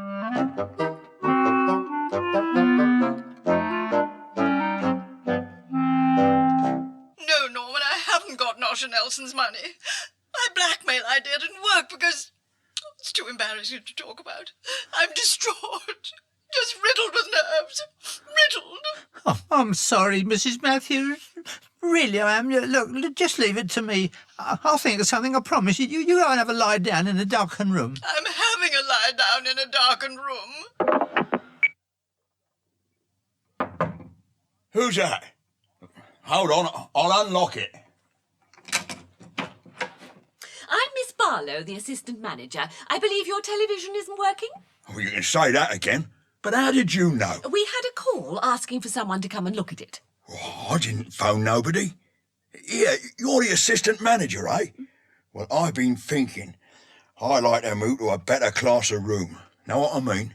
One of them suites. Money no object and all that. That would be no problem. Perfect, in fact. One of our guests who was in this room earlier, Sir Neville, wants to move back here into 103. He mentioned something about not requiring a double bed after all. Well, I think I'll nip downstairs and get a bit of fresh air. Hello? Are you expecting me? Expecting you? I'm not. Not? Oh, yes. You're the gentleman I've come to see. I'm Fifi. Fifi? I couldn't remember the room number. Well, fancy that. I knew a poodle once called Fifi. You telephoned, didn't you? That's why I'm here. Oh, yeah. I telephoned. Yes, I did. I was told someone would come up to fix it, but they rang off. Come in, Fifi. Oh, thanks. Nice room. You see, the trouble is, it's not working. Not working? Good grief. No, you see, it's a blooming nuisance, but, well, it conked out. What? But you'll be able to fix it, though, won't you? I'm not sure. Did you bring an instruction manual with you? I don't need an instruction manual. I've been at it for years. Oh, that's good. So you know what to do, then. Why don't you take your jacket off? My jacket off? Why? You must be hot. No, I'm fine, honest. Come on. Take it off. Oh, you no. must be too hot. No, I'm okay. I'm the judge. Yes, but you're off duty now. No, leave me jacket alone. No, I'm ticklish. No, don't pull the sleeves. No, stop. Let's just sit on the bed then. You're shy, aren't you? Well, sit on the bed. What? You and me? On the bed? Together, you mean? Yes. Well, it wouldn't be right. Well, I mean, I couldn't. I'm a guest, you see, and you're a television engineer, aren't you? Television engineer? What are you on about? Good grief, for a High Court judge, you seem half-witted. Me? Oh, a judge? Don't be soppy. I'm Norman. Norman Hurd with an H. You're not Sir Neville Knott? Of course I'm not. I mean, I'm not. Ah, you see, I'm an entertainer. And I came here to see some old goat called Judge Knott.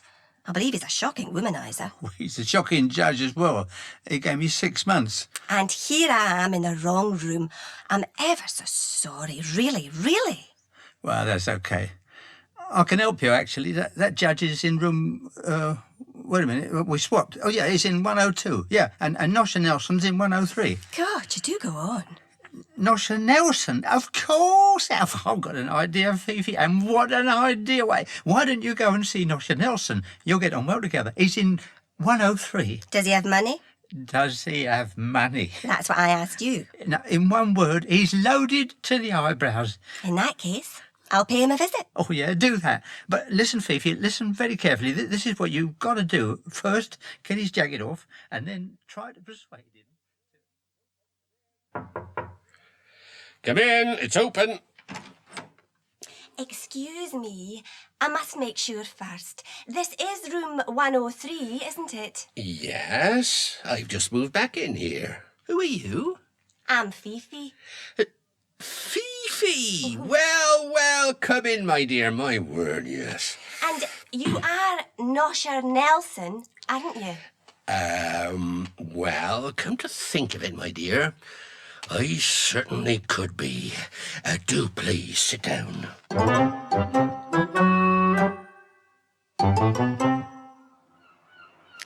There you are, Norman. Where have you been? The bad news, Mrs. Mathews, is we've got to get away from here, and quick. Why?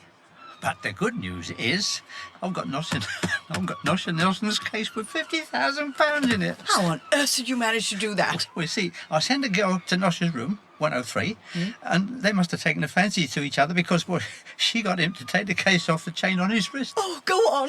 I nipped into the room, but they was too busy to see me, you see, and then the curtains were closed, so I grabbed the case with the money, and here I am, here. I'd better pay our bill and we'll go. Yeah. Well done.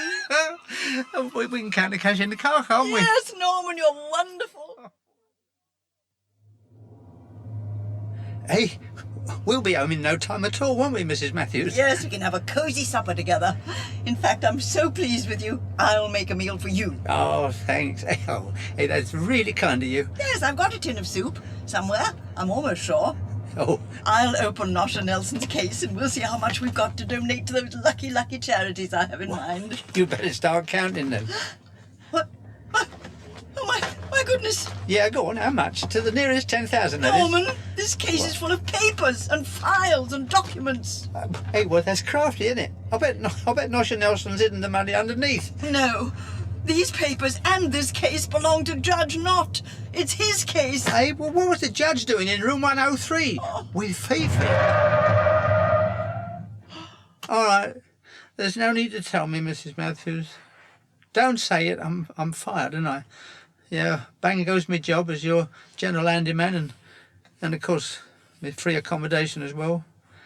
Oh, well, that's it then, eh? Norman, I haven't dismissed you. We've had a bit of bad luck, that's all. Hey, Mrs. Mathews, over there, look, standing on the corner. It's Nosha Nelson. Is he thumbing a lift? Yeah. Well, come on, Norman. Let's give him one. All right, we'll do that. Now, listen, he's got his case with the money, and all you've got to do is sit beside him, get his jacket off, try and be, well, friendly, and we've as good as got the cash. Leave it to me. Norman, I don't know what I'd do without you. Oh, Mrs. Mathews. Vice versa. Robin Hood was written by John Graham and starred Norman Wisdom as Norman, Moira Lister as Natalie, James Grout as Judge Knott, and Windsor Davis as Nosha Nelson, with Cyril Jenkins as Poppet, Anne Windsor as Miss Barlow, and Sally Kinghorn as Fifi. The director was Leslie Lawton. We present Robin Hood by John Graham, starring Norman Wisdom and Moira Lister. Episode 4, Norman and the Mafia. Hey! Well, I don't believe it. It is, isn't it? It's you! Oh, yeah, it's me, all right. Always has been. Norman! Yes, of course, it's a Norman Hood. That's it, you got it, Norman Hood. And I know you, don't I? Alfredo. Alfredo, si! With that funny Italian name. It sounds as if you should be on a menu. Campanile! Alfredo Campanile!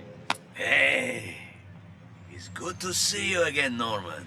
Oh, we had some good times, didn't we? Yeah, dear old bee-wing in Wormwood Scrubs, eh? Yeah, those were the days. And you running your tobacco and protection rackets, and me sitting in my cell listening to Woman's Hour.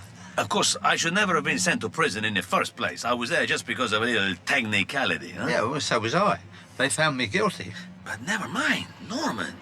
You're obviously doing so well now. Is this your house? And this Rolls Royce here is almost as big as mine. Well, to be quite honest, Alfredo, I do live here, yeah, but it's not my house. And it's not my car. They belong to a very nice lady called Mrs. Natalie Mathews. Oh, say no more.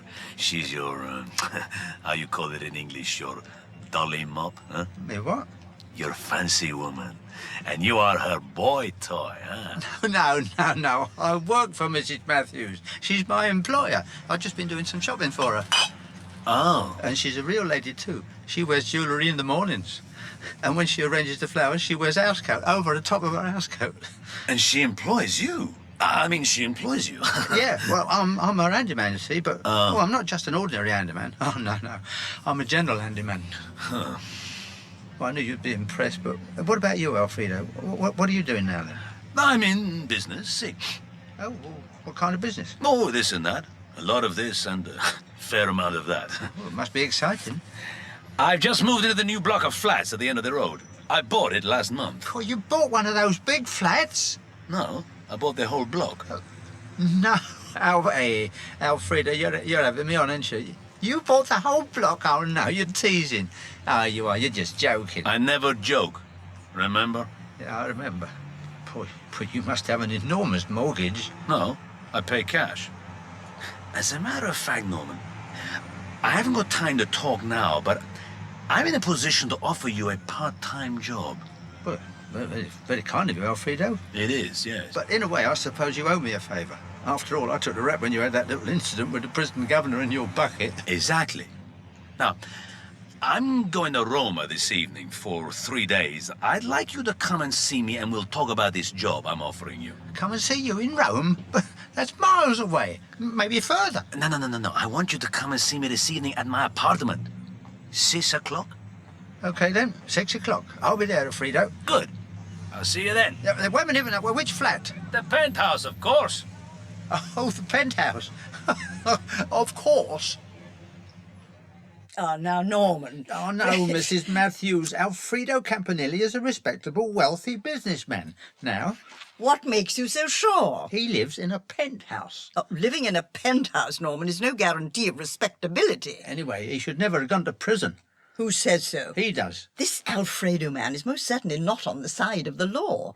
He might be useful to us, especially if he's got as much money as you think he has. I don't quite follow. I'm thinking of our campaign, Norman. Oh, that? Yeah, of course, the campaign. Yes, the redistribution of wealth. And if Alfredo has illicit riches... We could use it, of course. Yes, to help those in need. The Old People's Centre, for example. How do we get our hands on his money, then? Well, if you're going to his penthouse at 6 o'clock, that'll give you a chance to... what's the phrase you people use? To case the joint. Oh, I can do that, all right.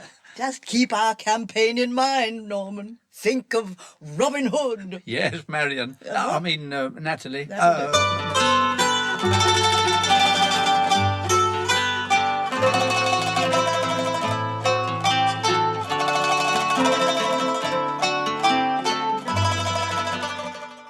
Hey, Mamma Mia, haven't you finished packing yet, Tracy? Yeah, well, trouble is I don't know what clothes to take, Alfredo. Don't take any. I'll buy you a dozen new dresses in Roma. Are there shops in Rome? I thought it was all statues and ruins and that. No, not so, my little lotus blossom. Here, and stop calling me names. Ah, that'll be Norman. I'll go. You'll like him, Tracy. He's almost as smart and intelligent as you are. Okay, I heard you the first time. Hello, Alfredo. Well, there you are, and I'm here. And to prove it, I've arrived. Come in, Norman. Come in. Oh, blimey, Alfredo, what a place. You like? Well, I've never been in a penthouse before. Oh, your carpets are so thick, I can't even see my shoes. Bueno, eh? No, I like it. We'll have to be brief, Norman. Tracy and I must leave in a few minutes. Oh, Tracy? She's my personal friend. Oh. And secretary and masseuse. Here she is. Tracy, I want you to meet Norman. Oh, hello, Tracy. Very pleased to meet you, I'm sure. Norman's an old friend. Yeah, we first met in, it was a government building. Oh, down the post office, you mean? Excuse me, Norman. I'm just going to fetch something from my study. You stay here. Get to know Tracy. But not too well, huh? Yeah? I'll be back in a second. Well, Tracy, do you come from Rome? No, Romford. Oh, I don't think I've ever been as far east as that. And aren't you cold? Cold? No, why? Well, that dress you're almost wearing, there's not a lot of it, is there? Here, mind your own flaming business. Oh, I'm sorry. No, I didn't mean to. Well, you see, I've been away and I've forgotten how to talk to ladies of the opposite sex. I mean, female girls like you. Well, gob shut then, eh? Thanks. Alfredo speaks very good English, doesn't he? I've never noticed, but I have a little Italian. Oh, yeah, of course you do. Alfredo. Here we are. Now then, Norman. This is Giuseppe. Blimey, a parrot. You guessed it, in one. Scusi, I'll put the cage here on the table. Hello, Giuseppe. Buongiorno, signor. He speaks Italian. But of course, nothing else, only Italiano. Hey, that's marvellous, isn't it? Anyway, never mind about the parrot. What's this job you got for me, Alfredo? I wanted you to look after Giuseppe while we're away in Roma. Look after your parrot, is that all? What do you mean he's all? Parrots have to eat. Yeah, I suppose they're almost human, like us. Alfredo treats him just like a blooming son. See, I never had the good fortune of having children. As far as I know. So, this bird is like my own child. See? I love him. And vice versa. So, I'd like you to take care of him and give him his food, okay? Okay, then, how much? We'll talk money when I get back on Thursday. Trust me, Norman. No, I mean, how much food does he have? Oh, just make sure his dish is filled with seed and, of course, fresh water every day. And some fruit. Like a banana. No, thanks. God help us. But, and this is very important, Norman, never let Giuseppe out of his cage. Never. If anything happened to him, I die. Oh, don't you worry, Alfredo. Not only that, before I die, I kill the person responsible for harming my bird, huh? You're quite right, too. With my bare hands. I wouldn't blame you. Slowly.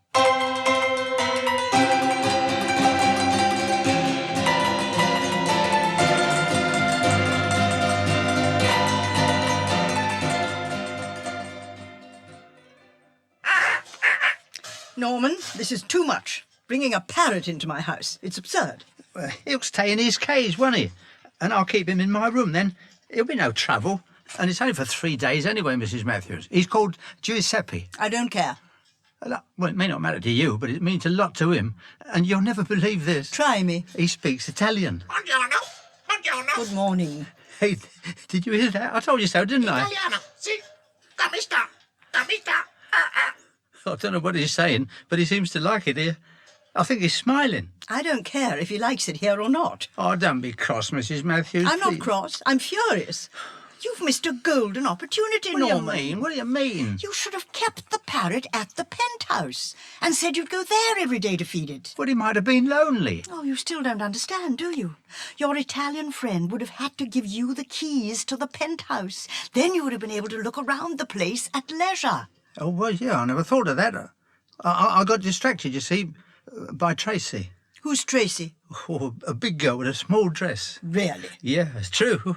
But I'll tell you something, the bedroom door was open and I saw a safe in there. A safe? Good. So you weren't totally distracted. Well, I've got to take the parrot back on Thursday, so I might find a way of breaking into the safe then. Don't be ridiculous. It'll be much more sensible to break into the penthouse now, when there's nobody there. Break into the penthouse now? Oh, no. Alfreda told me he's got electronic shutters on the windows and special security devices on the front door. Pity. Si, signora. Hey, do you think he's hungry? I wish I could speak Italian, Mrs. Mathews. Just give him some of that awful-looking parrot seed you've got there. Right. Now, we must think of a way of getting Alfredo's dishonest money. I'm determined to help the Old People Centre. There must be a way. Oh, don't worry. Just leave it to me. When I go to the penthouse on Thursday, I shall try and... Oh, it's no use. I can't fill the dish from outside the cage. Open the cage door, then. Oh, yeah, of course. Stupid of me, isn't it? Yeah, that's it. Here you are, Giuseppe. I've got some paraseed for you. Now, don't be frightened. Oh. Now, what's wrong now? Oh, you bit me. Nearly lost me hand then. Nonsense, it's hardly a scratch. I better go and find a bandage. I don't want to get some parrot disease, do I? All my feathers might drop out.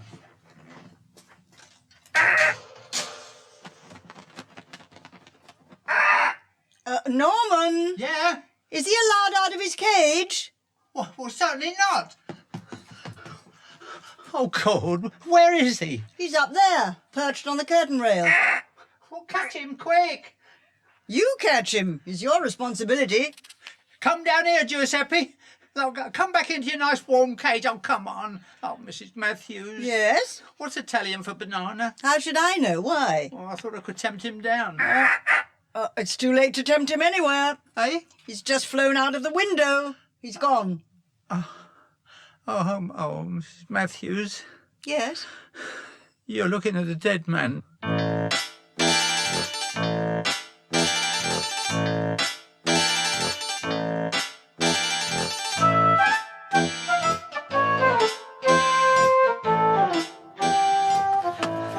Giuseppe's up this tree somewhere. And this ladder's not very steady either. I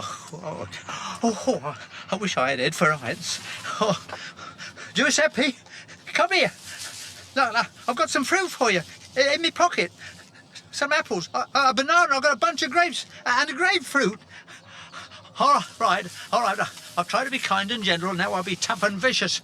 Where are you, you evil beat-nosed Italian parrot? There you are. I see you now, don't you deny it. I'll just climb onto this branch and grab you by the... Oh, this is too much. I've squashed my grapes now. What was a pigeon? Alfredo will kill me, or worse. I'd better climb up the tree again.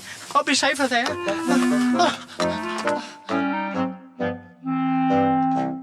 No, we can't leave the windows and doors open all night, Norman. Be sensible. It was only a suggestion. And not a good one.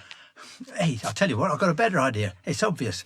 I can buy another green parrot, you see. You know, one that looks exactly like Giuseppe, and Alfredo will never know the difference. Did you say buy another parrot? Yeah. Well, are they expensive, then? Yes. How expensive? Expensive. Mind you, I could lend you the money. Call me a generous, impulsive fool, if you will. You're a generous, impulsive... Norman, you can repay me over the years. Over the years? Good morning, sir.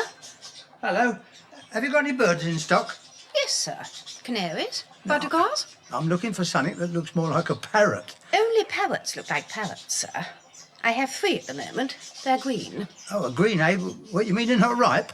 I beg your pardon. Oh, sorry. I was only joking. No, green is perfect. How much are they, then? £300, sir.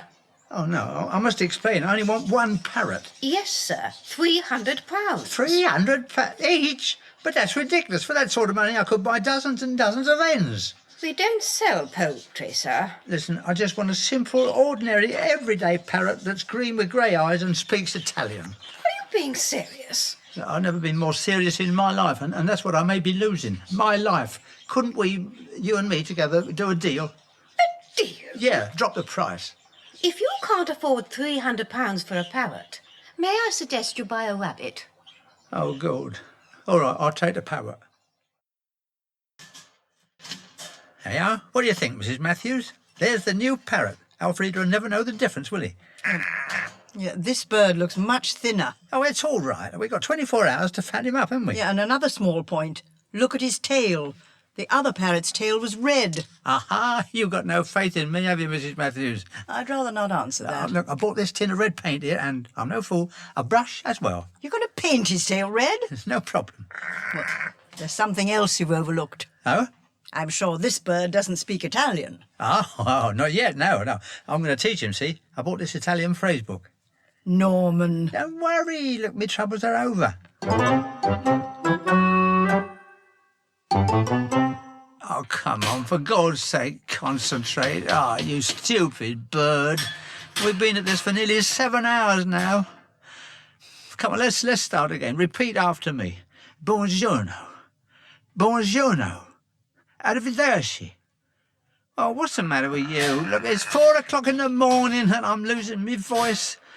Oh, try this then, look. Alfredo. Alfredo. Alfredo. Alfredo. Alfredo. Tracy, it's Norman. He bring my little Giuseppe home again. Ah, see, he looks very healthy, Norman. You looked after him well. Hello, Norman. Hello, Giuseppe. He looks sort of, well, different. Different? Yeah, fatter and different. Norman, I'm very grateful to you. But you don't look too good. You look like you need some sleep. I do. What's the matter? My voice is gone. What's wrong with you? He's writing something in his notebook. What's this, you right? I've lost my voice? Oh, what a blooming shame. Yes. No, don't try to talk, Norman. Just nod. Very well. Now listen, Norman. Tracy and I have to go away again for a few more days. We're flying to the States. Oh. Yes, that's right, New York. So I'd like you to look after my parrot for another week. Here he's writing again. Let me see. Huh? Please, may I have your penthouse keys? No, that won't be necessary, Norman. You take the parrot back to your home. Another little holiday there will do Giuseppe good. But... Alfredo, look at Giuseppe's tail feathers. They've dropped off. Ah, it's terrible. His lovely, shiny red feathers. What you writing now, Norman? Parrots always lose their tail feathers at this time of year. I never knew that, Norman. No. Don't try to speak. Tracy and I must leave for the airport now. But go into the kitchen, you'll see a bottle of tonic on the shelf. Tonic? No, not for you, for the parrot. It might help him grow new feathers. Take it with you and give some to Giuseppe when you get home, huh? I'll go and get our suitcases, Alfredo. Here's my address in New York, Norman, in case there's any emergency with this dear little bird of mine. Thanks. Alfredo. He's odd. He never called me Alfredo before. He always called me Papa. You didn't hear him properly. Arrivederci, Norman. See you next week, huh? Ciao. Where are you, Tracy? I'm in the bedroom. Poor Norman. I hope he gets his voice back soon. Come on, Tracy. We're going to have some fun. Oh, I thought we were going to the airport. I mean, we're going to have some fun in New York, stupido. The cases are ready. I'll carry the one with the currency. It's heavier. Come on, let's go. Norman? Have you gone? Well, he ain't in here. It's okay. He must have left. You go on ahead and get the lift, Tracy. I'll lock up.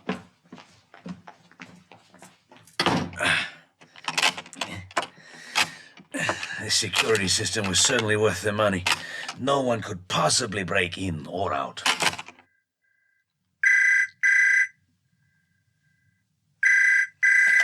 Hello? This is Natalie Mathews speaking. Mrs. Mathews. Hello? Who is that? It's me. Who's speaking? Hello? I can't speak. Oh, is this some sort of a joke? Who are you? It's me. Listen to me, whoever you are. I will not tolerate obscene phone calls. You ought to be ashamed of yourself, you disgusting, revolting pervert. I wish Norman were here. Where on earth has he got to? Hello, yes? It's me again. How dare you? You ought to be locked up. I am locked up. I'm going to telephone the police at once. Do you hear? At once, whoever you are. Alfredo? My God, it must be that Italian friend of Norman's.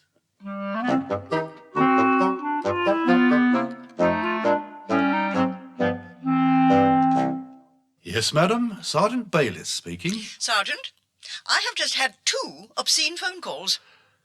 How obscene, madam? Very obscene or just moderately obscene? Extremely obscene. And I think I know who perpetrated this outrage. He's a foreigner, an Italian who lives in a nearby penthouse. And what's more, I can give you the address. This woman may be a crank, sir, but she knows that this Italian lives in a penthouse in Grove Avenue. And she says his name is Campanile? Yes, sir, that's what's important. Campanile? That name rings a bell. It ought to, sir. He's wanted all over Europe. In that case, we'll get over to his penthouse and see what's going on. We'll take 2 men with us just in case. Yes, sir. Right away, sir.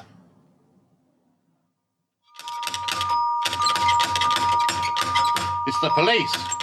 Open up. We know you're in there. Look through the letterbox again, Sergeant. See anything?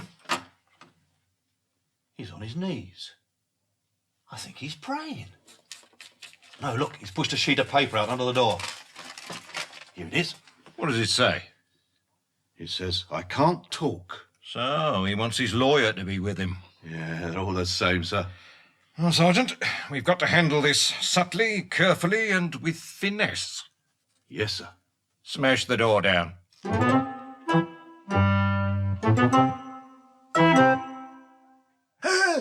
Sit down, Campanile, and keep quiet. This could be difficult, Sergeant. He obviously doesn't speak any English. Never mind, that's his problem. Campanile, We are detaining you here on charges of fraud, forgery, robbery, extortion, illegal property deals, larceny, distribution of counterfeit currency and illegal currency, selling defective double glazing, and the assassination of your cousin Rico Rocco last August Bank Holiday Monday. Do you have anything to say? Any chance for a cup of tea? It's a miracle. My voice is back. I can speak. I can talk. Sergeant, Inspector, this is the happiest moment of my life.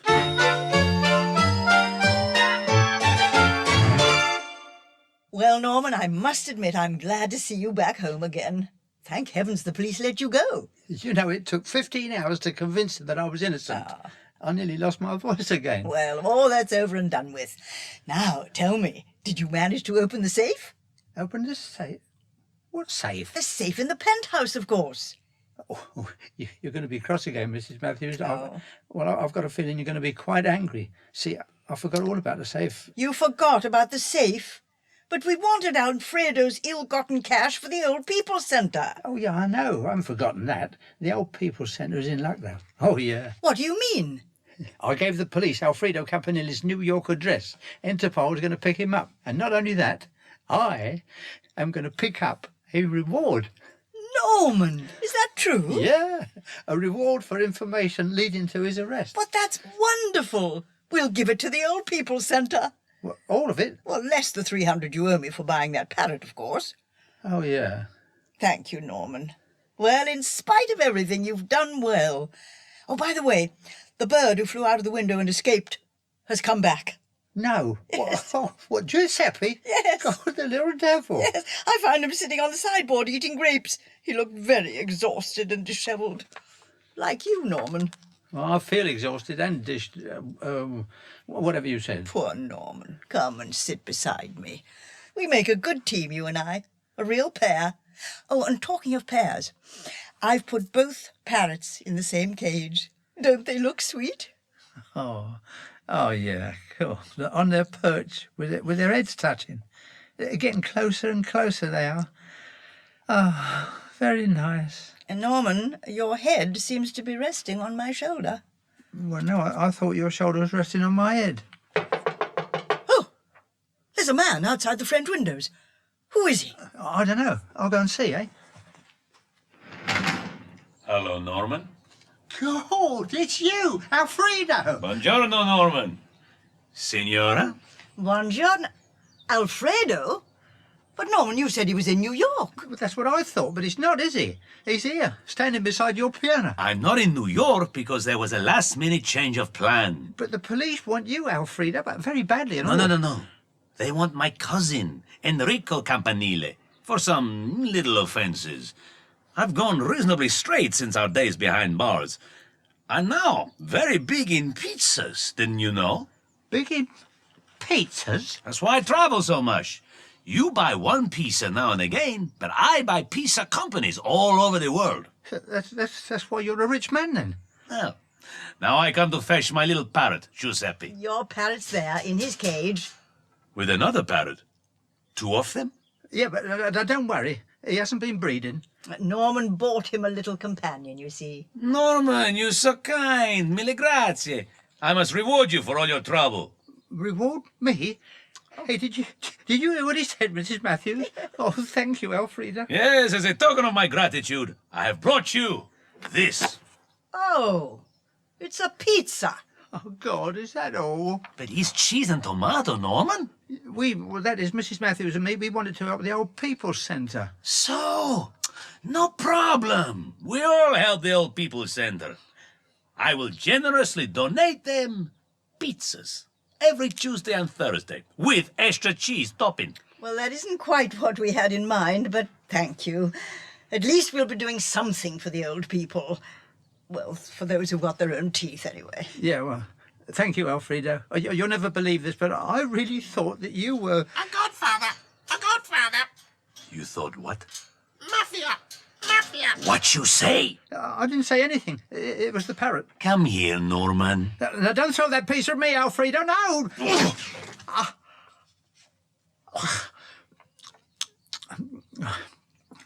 Thank you, Alfredo.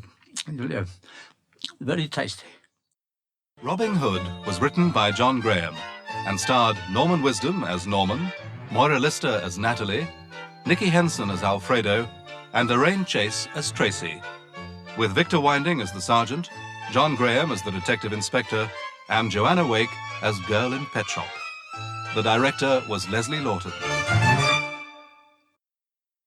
We present Robin Hood by John Graham, starring Norman Wisdom and Moira Lister. Episode 5, Norman in a Jam. Sorry about your supper, Mrs. Mathews. It was a disaster, Norman. Well, how was I to know you don't boil steak? And what were those mushy peas, which you managed to burn? You have a lot to learn. Yeah, I suppose so. I never had much chance in life. You see, well, I had a very broken home. What do you mean, very broken? Well, my father used to come home drunk every night and smash the furniture. How sad for you. I am sorry. Oh, well, don't worry. Don't worry, Mrs. Mathews. I shall learn to cook somehow, and I promise to remember to open the gates next time I drive your Rolls-Royce out into the road. Oh, good. I'm sure the Rolls would appreciate that. Now, Norman, we must talk about money. The money we need for our campaign. Oh, our campaign, yeah. You mean like taking money from those who have got it and won't miss it, and then giving it to those who don't half desperately need it? Good. You've got that into your head. In a nutshell, yeah. Oh, if only we had enough money to buy the Tower of London. The Tower of London? Why should we want to buy that? No. I mean, if only we had that amount of money. Oh, if only. Because there is a charity in dire need, a very worthy cause, helping orphans in Eastern Europe. Oh, yeah, I agree. Yeah, we ought to help them. A good idea. That's all settled then, eh? It's far from settled. Where and from whom can we get the money? Have you any ideas? Well, you didn't like the last idea I had for raising loot. No, I didn't. Selling timeshares to Americans, indeed. Well, it might have worked. Timeshares in Windsor Castle could have been very popular. Not with the present residents. Don't worry, Mrs. Mathews. I'll think of something else. You are an incurable and eternal optimist, Norman. No, I am not. I just know that something always turns up.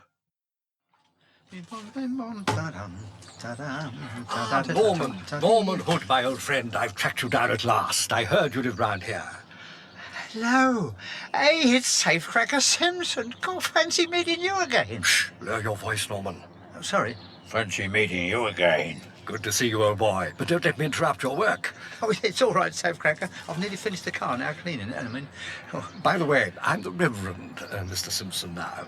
Oh, yeah. Hey, you're wearing the collar the wrong way round. Fancy that. Safecracker Simpson, a vicar. I'll bet you preach good sermons, don't you? You never stop talking in prison. I'm not a real vicar. It's a courtesy title. Courtesy of me. I found it very useful. Very. Oh, wait, that's nice.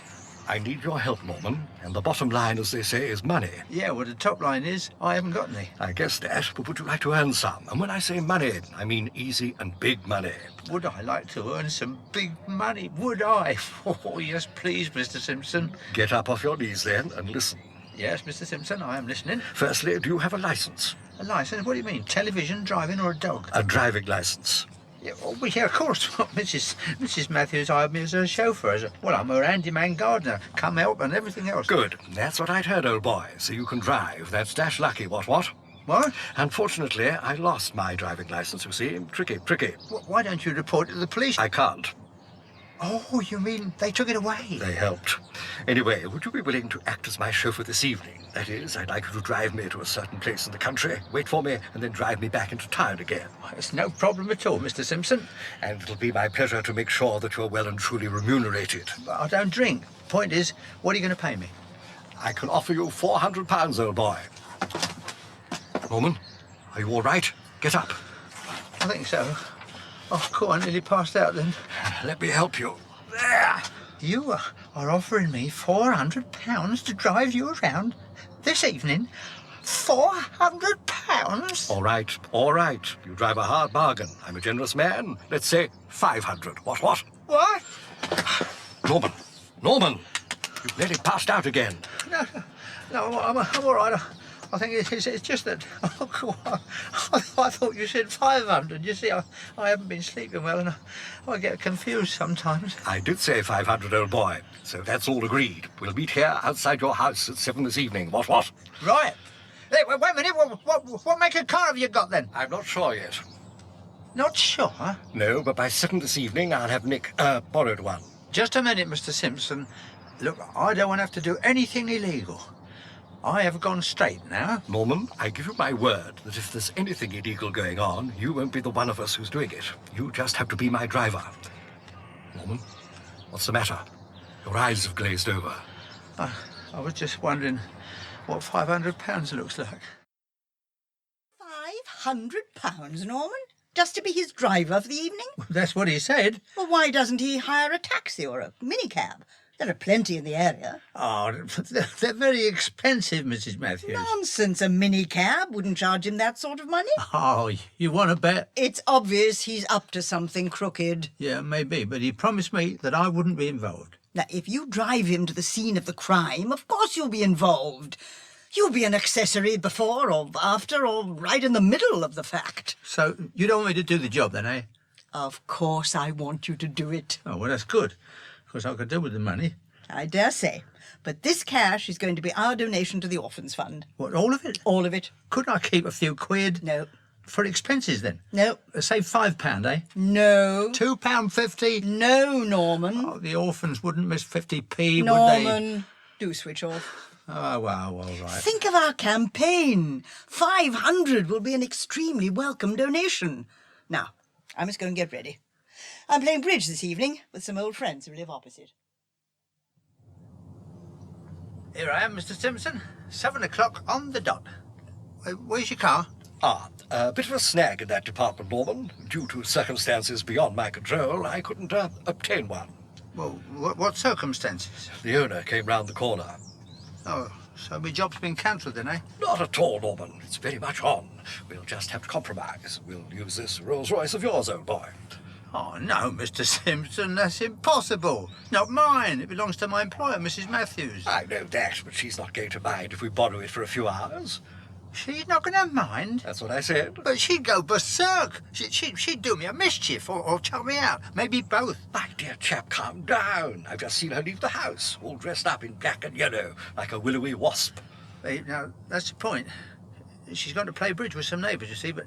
Oh, no, I couldn't. I really couldn't take her roles. Oh, no, it's impossible, Mr. Simpson. Norman, my dear chap, listen to me. Yeah? £500, remember. Mr. Simpson, jump in. I knew you'd see reason. Lucky it's almost dark. We'll never be seen leaving here. Are you comfortable, Mr. Simpson? Yes, let's go. Oh, nearly forgot. I brought this for you, Norman. Put it on. Hey? But it looks like a clergyman's dog collar. It is a clergyman's dog collar. Clip it on. Oh, no, I couldn't, Mr. Simpson. I really couldn't. Why not? Because I'm not a vicar, honest. I know that. Neither am I. Well, you look more like a vicar than a vicar. Suits you. And besides, you talk posh. And I bet you never sleep in your vest. Put it on, Norman, and let's get cracking. All right, then. I'll put the collar on. There you are. The trouble is I can never sing hymns in tune. I'm not asking you to take a service. I'm asking you to take me to the M4. All right, M4. The point is, no one, but no one, will suspect two clergymen in a Rolls-Royce. What?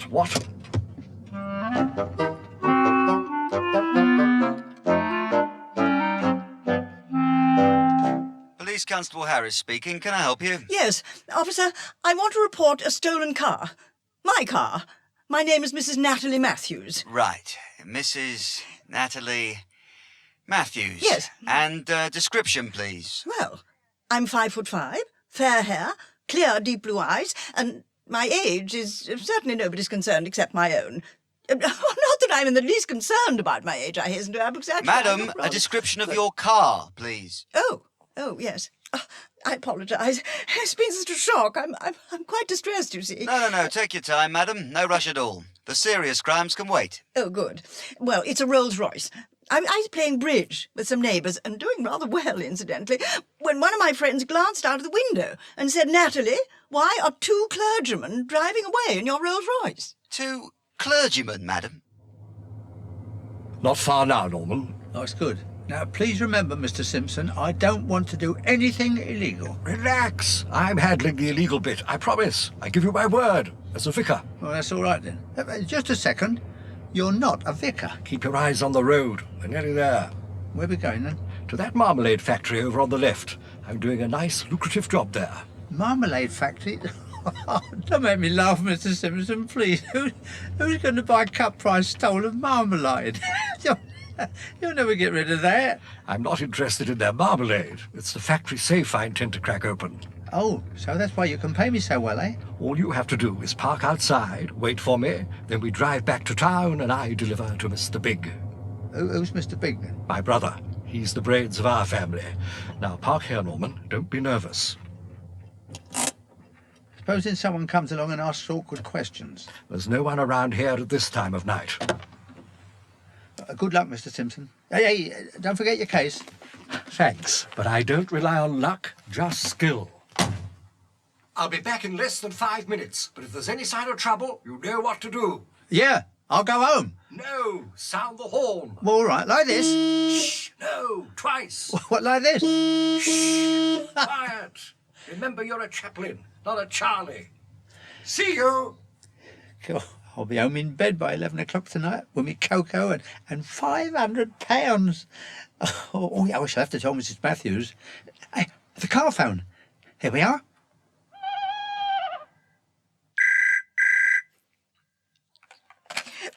For 4987? Hello? Oh, good. You're home again, Natalie. Mrs. Mathews. Yeah. It's me here, Norman Hood, your gardener, handyman. Yes, I know who it is. I just phoned to say that the orphans have as good as got their money. I'll be back soon. Norman, something awful has happened. My Rolls has been stolen. Stolen? Oh, no, Mrs. Yes, Mathews, it has. no. And the appalling thing is, it's been stolen by 2 clergymen. Oh, they weren't clergymen. It's true. Oh, what is the world coming to? Mrs. Mathews, let me just say something. Oh, it's kind of you to sympathise, Norman, but I'll be all right. That 3rd brandy has calmed me. Anyway, I've told the police. You what? What? I said I've told the police, so don't you worry about all this. Mrs. Mathews, telephone the police now and just say I have telephoned them, Norman.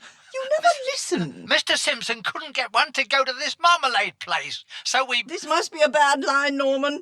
I thought you said something about marmalade. Oh, I'm sorry. Look, I've got to go. Someone's coming. Oh, God.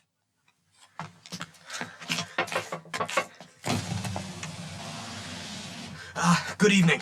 Oh, you gave me a bit of a fright then. Oh, I beg yours, sir. Oh, sorry. Hello, Vicar. A vicar in a Rolls. Very salubrious. Well, things must be looking up in the clerical trade. Well, it's a gift, you see, from some of my grateful parishioners. Oh, I see. Yeah, well, they gave it to me if I promised to keep my sermons short. Waiting for someone, Padre? Oh, yeah, a colleague, another vicar. He's a clergyman too, like me, also. Well, I'm in a bit of trouble, Padre. You're not by any chance heading for town when your colleague comes back? Yeah, I am. We are. Well, the thing is, my car's broken down and I've got to get to the station quickly. Might I scrounge a lift? Oh, yeah, of course. Hop in. We'll drop you there with pleasure. Oh, thanks very much, Vicar. Oh, by the way, my name's Evans. Oh, how do you do, Mr. Evans? And I'm Norman. Always glad to help. Well, I'm very grateful to you. Which station do you want to go to, then? Oh, the police station. It's less than a mile from here. Why do you want to go to the police station, Mr. Evans? Why? Oh, because I'm a policeman, of course. Oh, a policeman? No, you're not. You're having me on. You're not wearing a uniform. Well, that's because I'm a detective, Vicar. Detective Sergeant Evans. Detective Sergeant... Evans, yes. I don't suppose you've had many dealings with us lads, eh, Padre? Oh, yes, I have. Oh, no, I haven't. A detective? Well, that's only a policeman with smaller feet, isn't it? Oh, very droll, Padre. But I'll tell you something. I can spot a villain 100 yards away. 100 yards away? Well, that's all right, then. Yes. I can tell by the shifty eyes and the twitching. Twitching? Shifty eyes? Yes, exactly. Just like that. I think this is your colleague coming now. Oh, God. Well, he shouldn't be running at his age. You must get that seen to, Padre. The wiring's loose, I dare say. All right, Norman, let's go. Mr. Simpson, there's somebody here you ought to meet. Don't blame me. I was just trying to help. Promise not to be cross and watch your eyes. And don't twitch.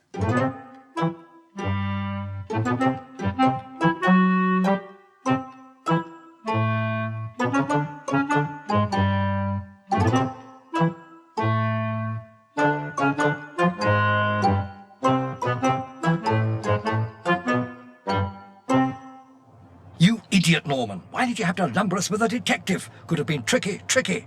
We dropped him off at his police station, didn't we? So no harm done. And he didn't suspect anything. Can't you go faster? No. We don't want to get the police after us for speeding, do we, Mr. Simpson? But you said they were after us anyway. If they've been told this car's stolen, we ought to dump it. But it belongs to Mrs. Mathews. That's her problem. And yours, old boy. Mr. Simpson. Yes? I've just realised, if the police stop us, it doesn't matter. Because I can tell them it was all a mistake. After all, I am Mrs. Mathews' chauffeur, and I can talk my way out of it, can't I? I'd rather you didn't try. Let's look on the bright side, eh? You got everything you wanted from the factory safe, now didn't you? I certainly did. Now, when we reach town, we head for the Piccadilly Plaza Hotel. Your brother is staying at the Piccadilly Plaza? Oh, he must be doing well. You need to have a bank loan to buy a cup of tea there. The Piccadilly Plaza. I had no idea we were spending the night here, Roderick. Oh, it's a lovely suite. What's the matter? You look jumpy and nervy. To tell the truth, Fiona, I am slightly jumpy and quite desperately nervy. But your wife will never find out about us being here. I'm almost certain that girl at reception recognised me. Oh, silly Roderick. Nobody recognises cabinet ministers. Of course they do. Don't they? Besides, you didn't sign the register Roderick Burrows. No, that was a stroke of genius on my part. I used my mother's maiden name. Officially, for tonight, we are Mr. and Mrs. Simpson. That's fine. Nothing can go wrong.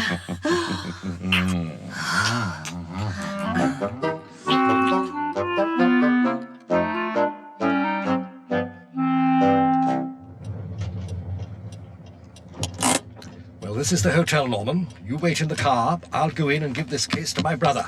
And in less than 5 minutes, I'll come back and give you your money. What? Oh, that's very kind of you, Mr. Simpson. You're a real pal. It's been a pleasure helping you. Oh, 500 quid, eh? It's unbelievable. I feel it's not happening. Yes, quite.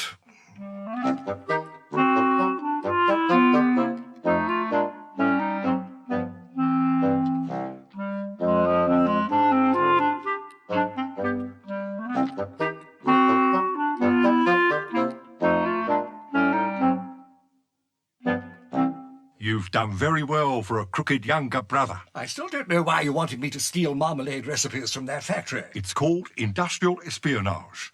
They may be only recipes to you, but to me, they're a nice little earner. So where's the jolly old loot? My money? What? Here, in the envelope. Count it if you don't trust me. I trust you, old chap. Very good hotel, this. I always stay here in the Gladstone suite. By the way, what do I owe you for that driver you hired? Norman? That little mug doesn't need anything. Something for his petrol, surely. No, don't bother. I can slip out the back way and avoid him.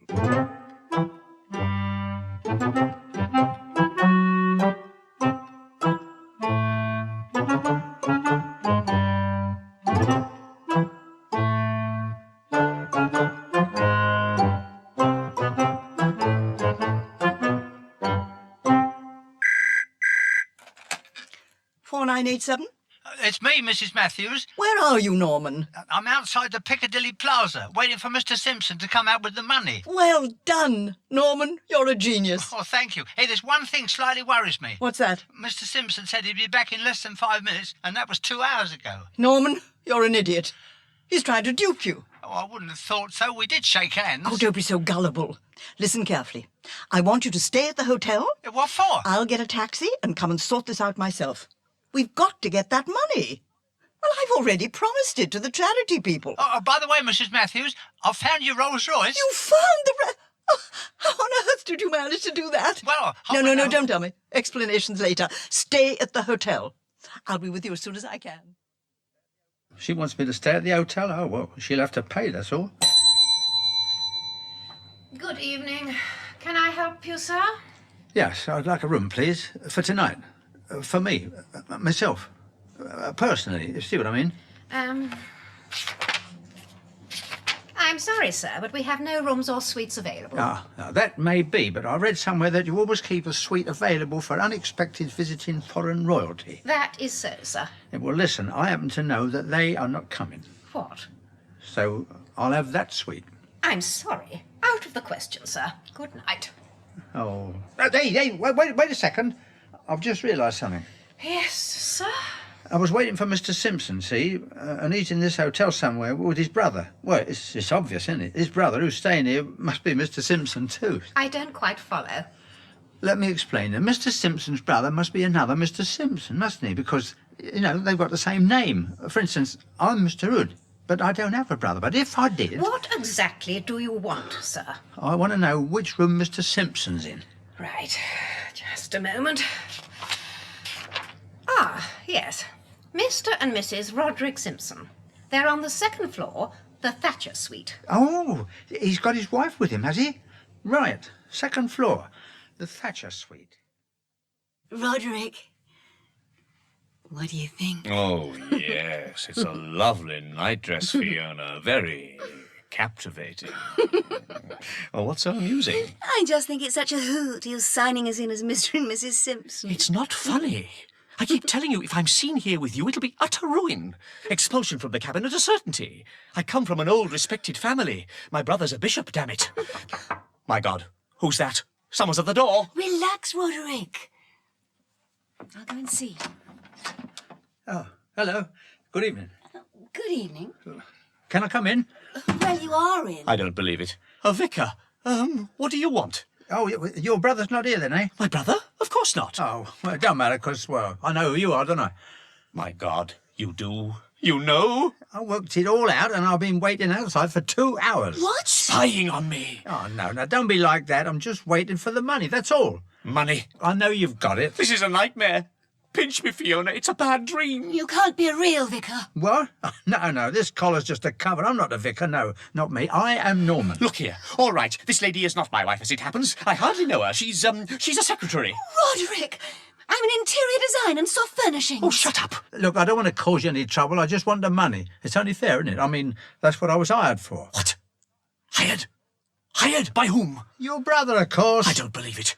My brother's involved. The sanctimonious creep. He never liked me. Never. He said that you was the brain of the family. Listen, please, Norman. You're a man of the world, and I'm just a weak human being with red blood coursing through my veins. You what? I'm willing to give you, let us say, a certain sum, providing you don't speak to a newspaper. If I don't speak to a newspaper, you're having me on, aren't you?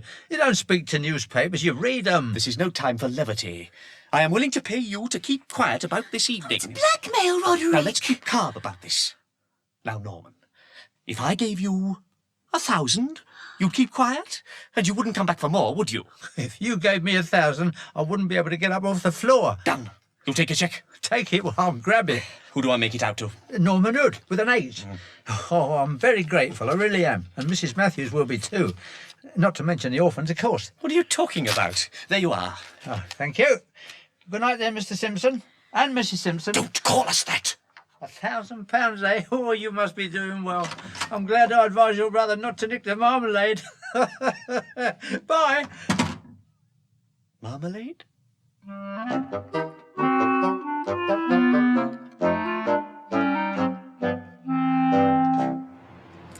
come to the hotel to help you, Norman. Why are you rushing him out into the street like this? In case he changes his mind. Who? Mr. Simpson's brother. He gave me the money in the end. Look, a cheque for £1,000. But the signature is Roderick Burrows. See? Oh, that's strange. I didn't notice that. Roderick Burrows. Yes, he's in the cabinet. He's got a brother who's a bishop called Beefy Burrows. Always shooting his mouth off. Oh, well, I don't quite understand, but never mind. We've got the cheque, haven't we? Yes, we'll pay it in first thing in the morning. Oh, it's a wonderful donation for those orphans. Oh, and Norman, thank you for finding my car. You must tell me how you did it.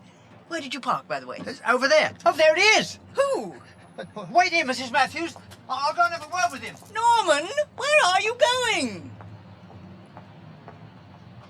Mr. Simpson! Oh, there you are. I've been waiting hours for you. Now don't get awkward, old boy. I just went to have a drink in the hotel bar. Tell you what, have this on account. £100 cash. We don't want to bother the Inland Revenue, what? What? I'll send you the rest by post. First class stamp, rest assured. Oh, thank you, Mr. Simpson. £100? Oh, cool, thank you. I've got a dash old chap, train to catch, what? Now, one minute. Hey, Mrs. Mathews, come over here. May I introduce Mrs. Mathews? Good evening, Mrs. Mathews. Good evening, Vicar. Well, I'm so glad you have some respectable friends, Norman. Well, excuse me, I'm in rather a hurry. Oh, yeah, of course, your train, yeah. No, that detective again. I'm off. Tricky. Detective? What's he talking about, Norman? Well, Padre, fancy meeting you again. Detective Sergeant Evans. Good evening, madam. The vicar here did me a good turn earlier this evening. I must say, your husband's a really good man, and there's very few of us left. My husband? What vicar? It's all right. I can explain.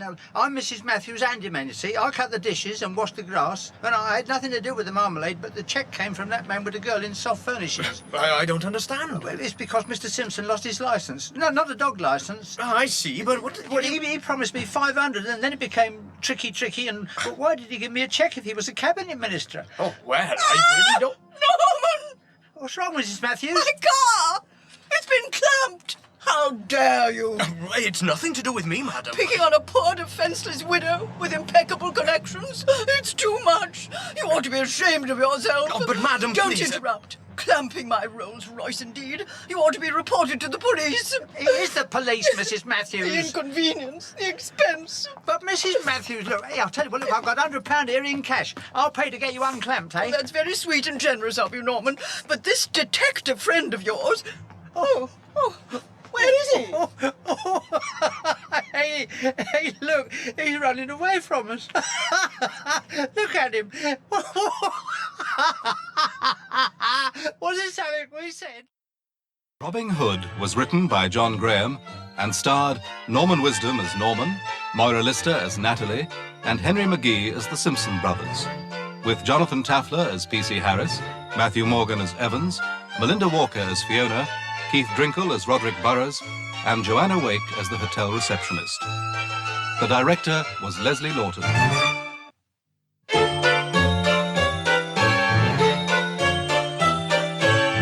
We present Robin Hood by John Graham, starring Norman Wisdom and Moira Lister.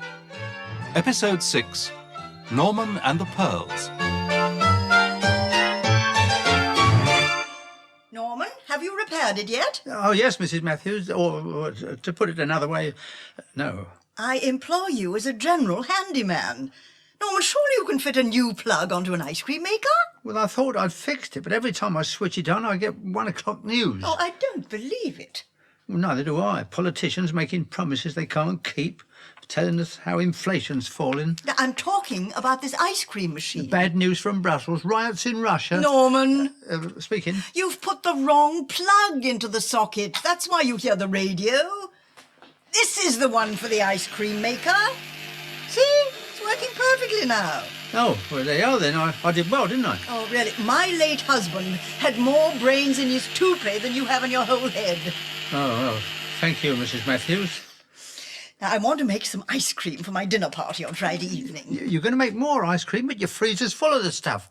It's like Technicolor Siberia in there. I dare say, but I have a new recipe I want to try. Orange and carrot ice cream. What do you think of that? Not much. I'll just go straight onto the biscuits and cheese, I think. Norman, you won't be eating dinner with us. You'll be serving it. Me? Serving?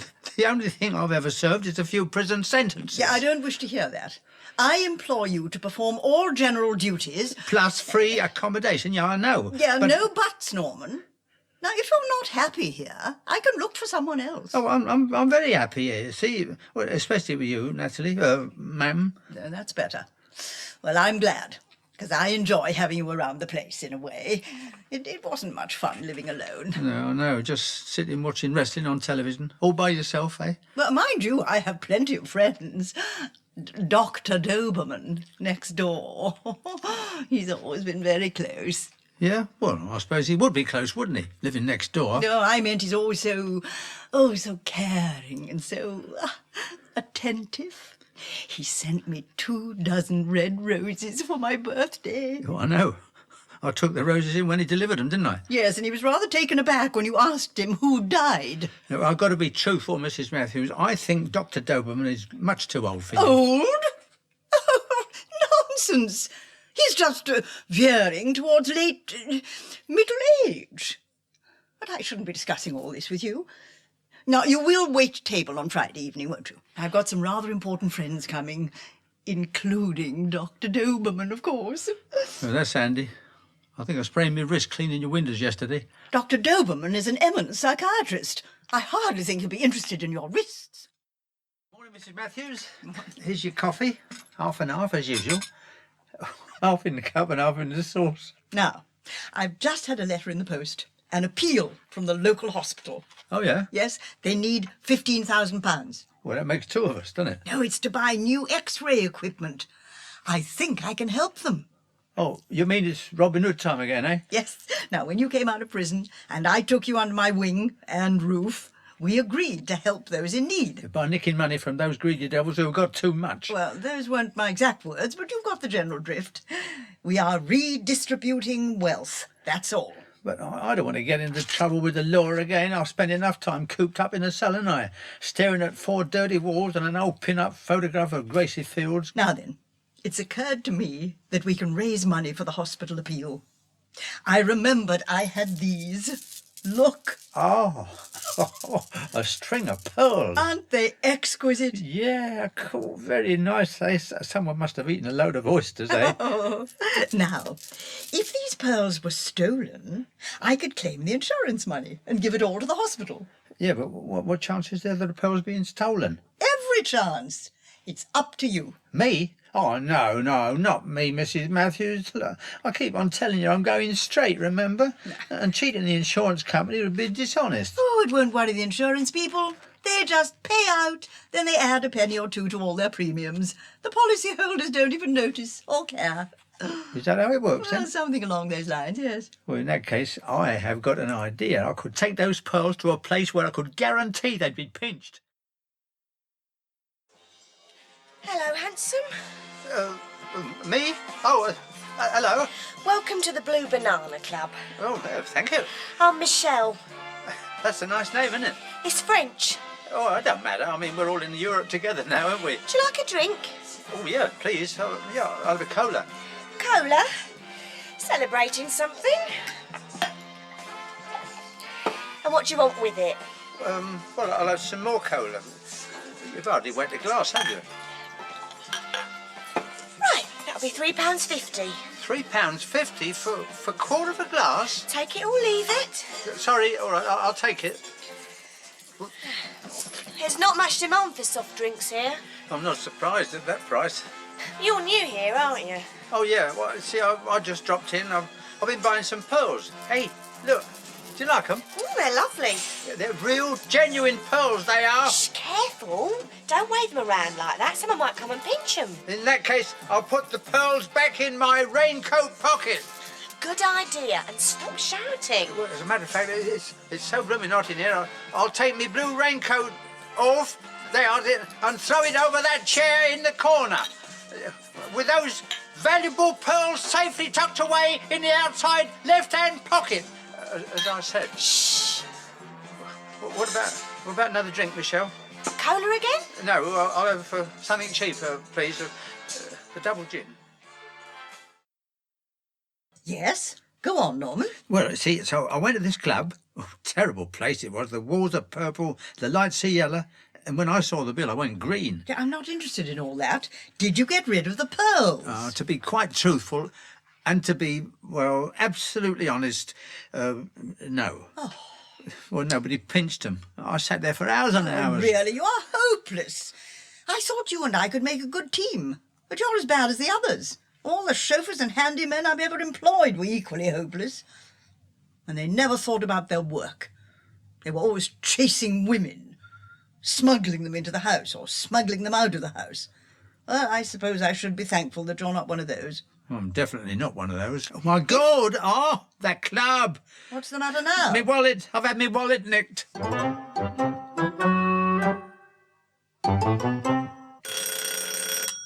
all right, I'm coming. Hello. Oh, hello. I'm Michelle. Yeah, I know. I recognise the pink hair. You left this on the bar at the Blue Banana. Hey, got my wallet. Oh, Michelle, God, thank you. May I call you Michelle? Michelle? Your address was inside. Oh, thank you. I can't repay you. Oh, pity. Well, the reward, of course, yeah. I'm sure. Well, there you are. And thank you again. Oh, it's my lucky day. I'll be able to buy a box of matches with this, me little freak. Oh, no, don't be like that. Michelle! Oh, she's gone. Norman? Yes, Mrs. Mathews? What on earth is that? What do you mean? That apparition walking down my drive, half naked. Oh, she's not. Well, she really has got a skirt on. Only just. I told you, Norman, that I won't tolerate floozies and fancy women calling here soliciting. Oh, no, you got it all wrong. She's not a solicitor. She wouldn't know the first thing about law. She just brought back me wallet. Not another word. Close the front door and come into the door. Yes, come in, Norman. I've got a more sensible idea. Well, is it about the pearls, then? Yes. My sweet old grandmother gave them to me, you know, when I was 21. I well remember. She sat in her chair, wrapped in her shawl, smelling of lavender and rheumatism ointment. There were tears in her pale blue eyes as she said, "I want you to have these pearls, Natalie, but please, please never, ever sell them." Oh, you know, that's a lovely story. So I want you to sell the pearls, Norman. It'll be much simpler. What? Sell them? But your sweet old grandma Yeah, said... she said she didn't want me to sell them. I'm asking you to sell them. Then we can give the money to the hospital appeal. Well, I suppose selling them would be quite legal, really. We should have thought of that in the first place. But are you sure you don't want them, then? No, I've more than enough jewellery. Now just take them to Mr. Conway's jeweller shop in Station Road. It's a very respectable establishment. Now don't botch things up this time. Oh, you know you can depend on me.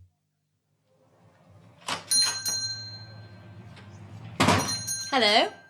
Good afternoon. Oh, hello. Good afternoon. Oh, my goodness me. What a beautiful jeweller's shop. This is...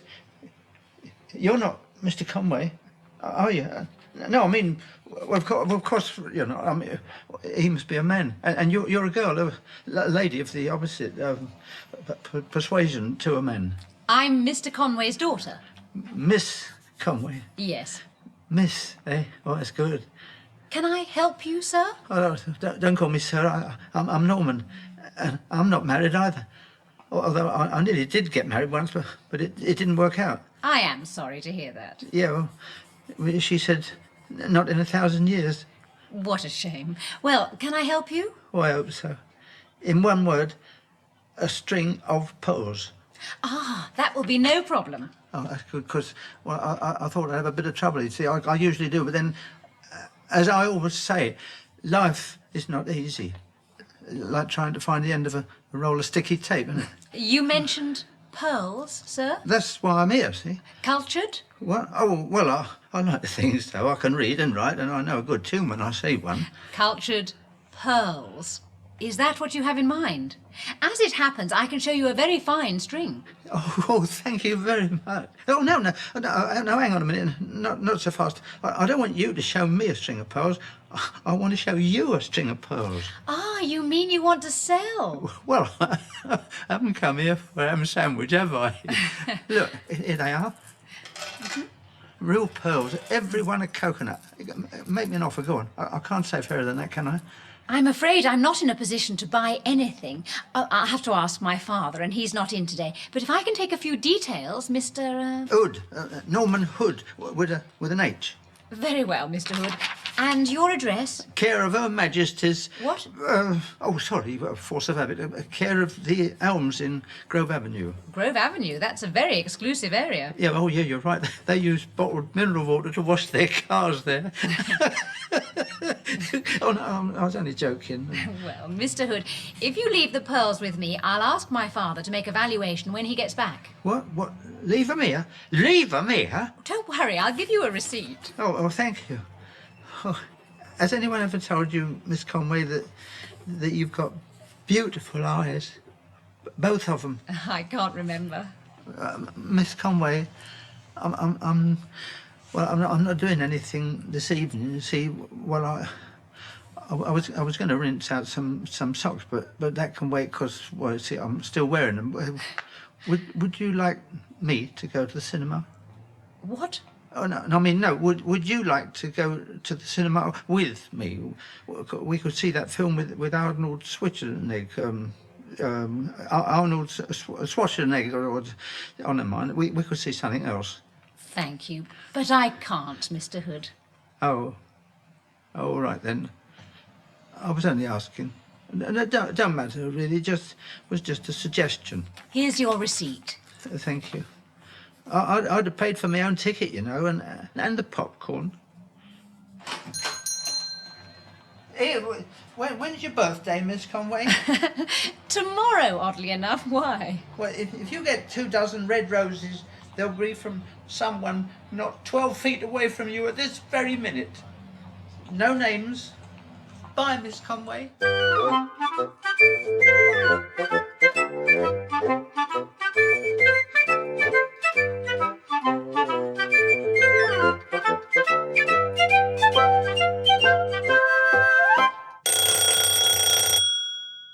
If it's double glazing, we're not in.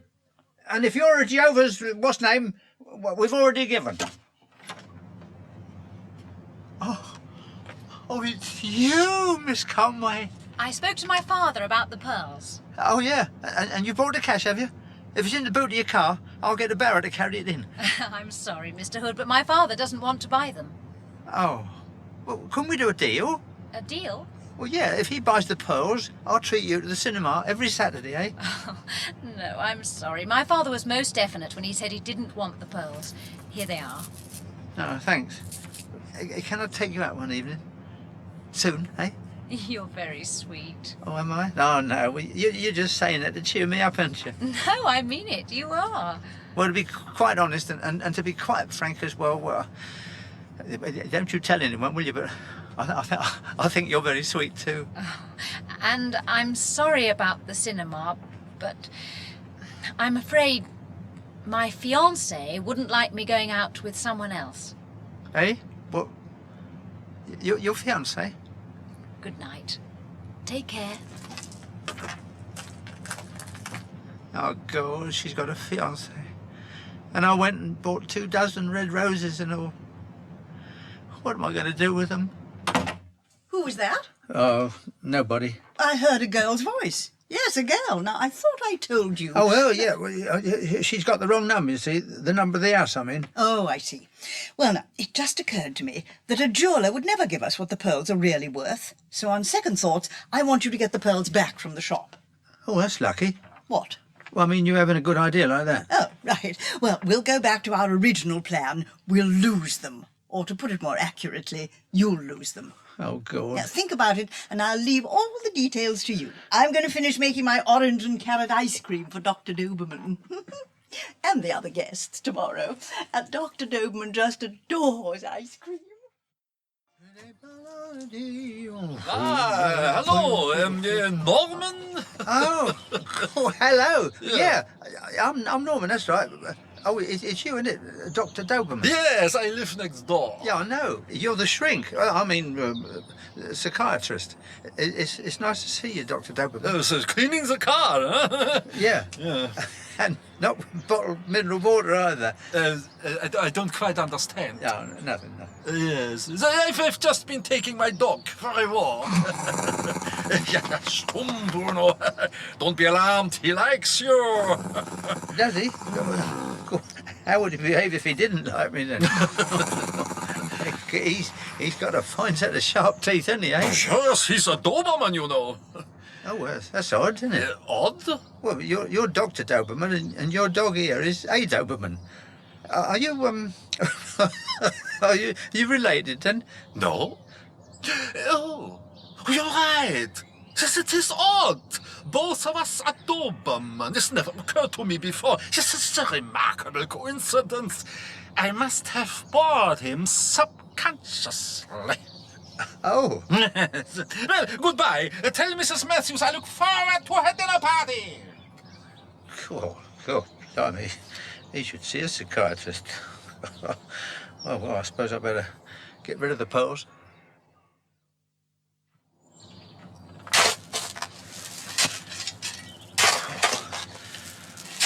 Oh, that's that then. Burying the pearls in the garden was the obvious answer. Cool, I'm lucky I'm full of bright ideas, isn't it? Time for a cup of tea now, I reckon. I deserve it too.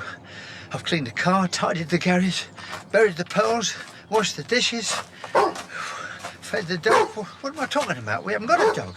It's from next door. Dr. Doberman's Doberman. What's he doing? Hey, stop digging, you ugly brood. Oh, hey, hello, doggy. No, nice boy. Please, now don't dig there. Uncle Norman has hidden something there.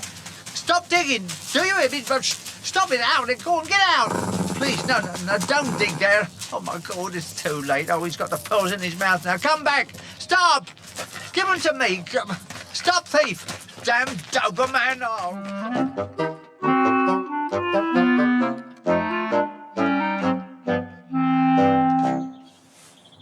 I know you're in the bushes somewhere. Come out. Oh, come on, good boy. Come to Uncle Norman. He'll find a juicy bone for you. Or a postman's ankle. Who is that? You? Yeah. Oh, it's you, Norman. Can I help you? Oh, God, Dr. Doberman. I suppose you're wondering why I'm in your garden, aren't you? No. I'm wondering why you're on your hands and knees talking to a holly bush. Oh, yeah, well, talking to plants helps them to grow, you see. Everyone knows that. Prince Charles, everyone. By the way, where's your dog? He's just gone into the house. Did he have anything in his mouth, apart from his teeth? No. Do get up, Norman. The ground is damp. No, it doesn't matter. I'm looking for some pearls, you see. Pearls? My dear fellow, you are in a bad way. You're right. Norman, let us talk, shall we? There is no water here, therefore there can't be any oysters. And if there are no oysters, it follows there can be no pearls. Right? Right. Good. I knew I could help you. Perhaps we could have another chat next week. Poor man, tragic. He's been working too hard.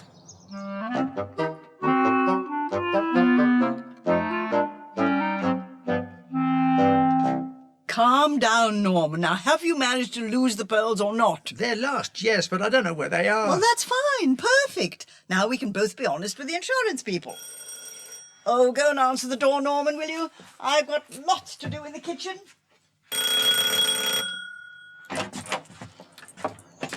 Good afternoon.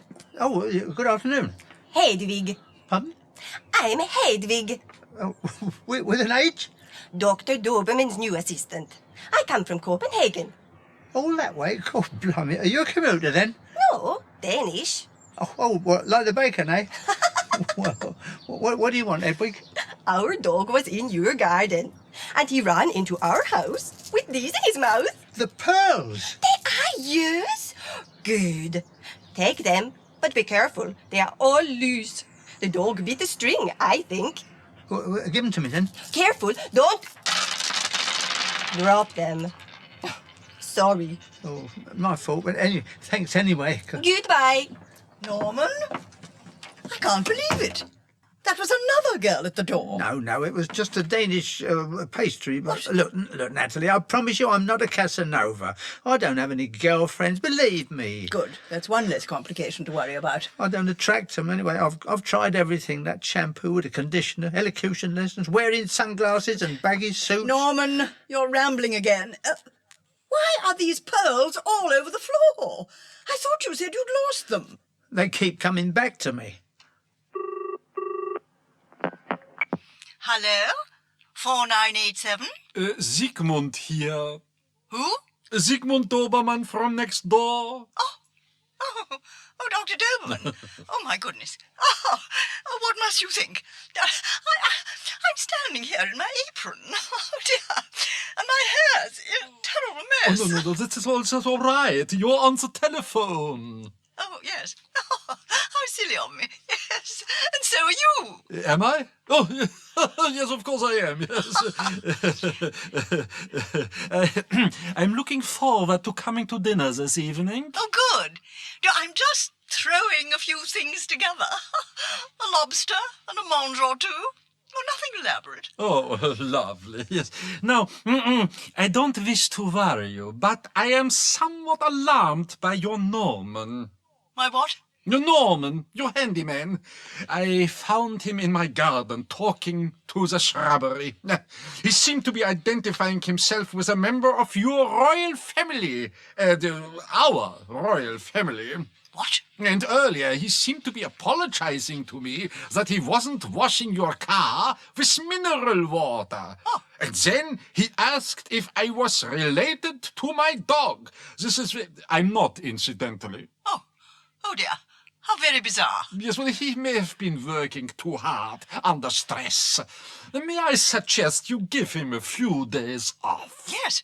Yes, of course, Dr. Doberman. Yes, I'll do that.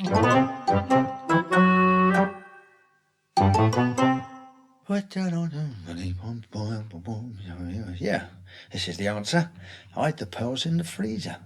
Bury them one by one in a box of her homemade ice cream. Oh, God, this looks as if it's been in here for years. What's on the label, then? Mango and cucumber ice cream? Oh, God, no one's going to eat that ever.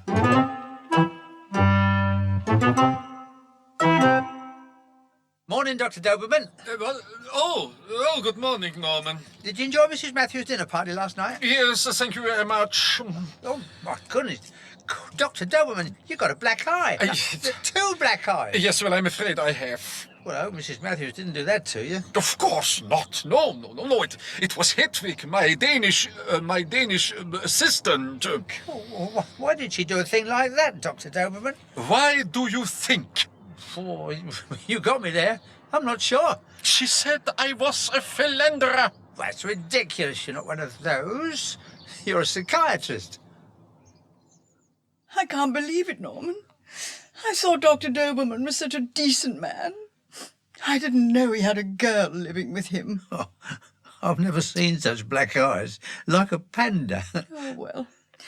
At least he sent me those red roses. To thank me for the dinner party, I suppose. Mrs. Mathews, Dr. Doberman had nothing to do with those roses. I ordered them. You did? Why? For whom? Well, for you, Mrs. Mathews. Yeah, for you. I just wanted to thank you for being so kind and giving me the evening off. Oh, Norman, that's very, very kind of you. By the way, my dinner party last night was a big success. They all enjoyed my homemade ice cream. Oh, good. What, that orange and carrot stuff you made? Well, no, that didn't turn out very satisfactorily. So instead, I gave them my mango and cucumber ice cream. What? But you... And anything wrong? They ate the mango and cucumber ice cream? Yes. They ate all of it? Yes. And when I say all of it, I mean all of it? Of course. Every morsel.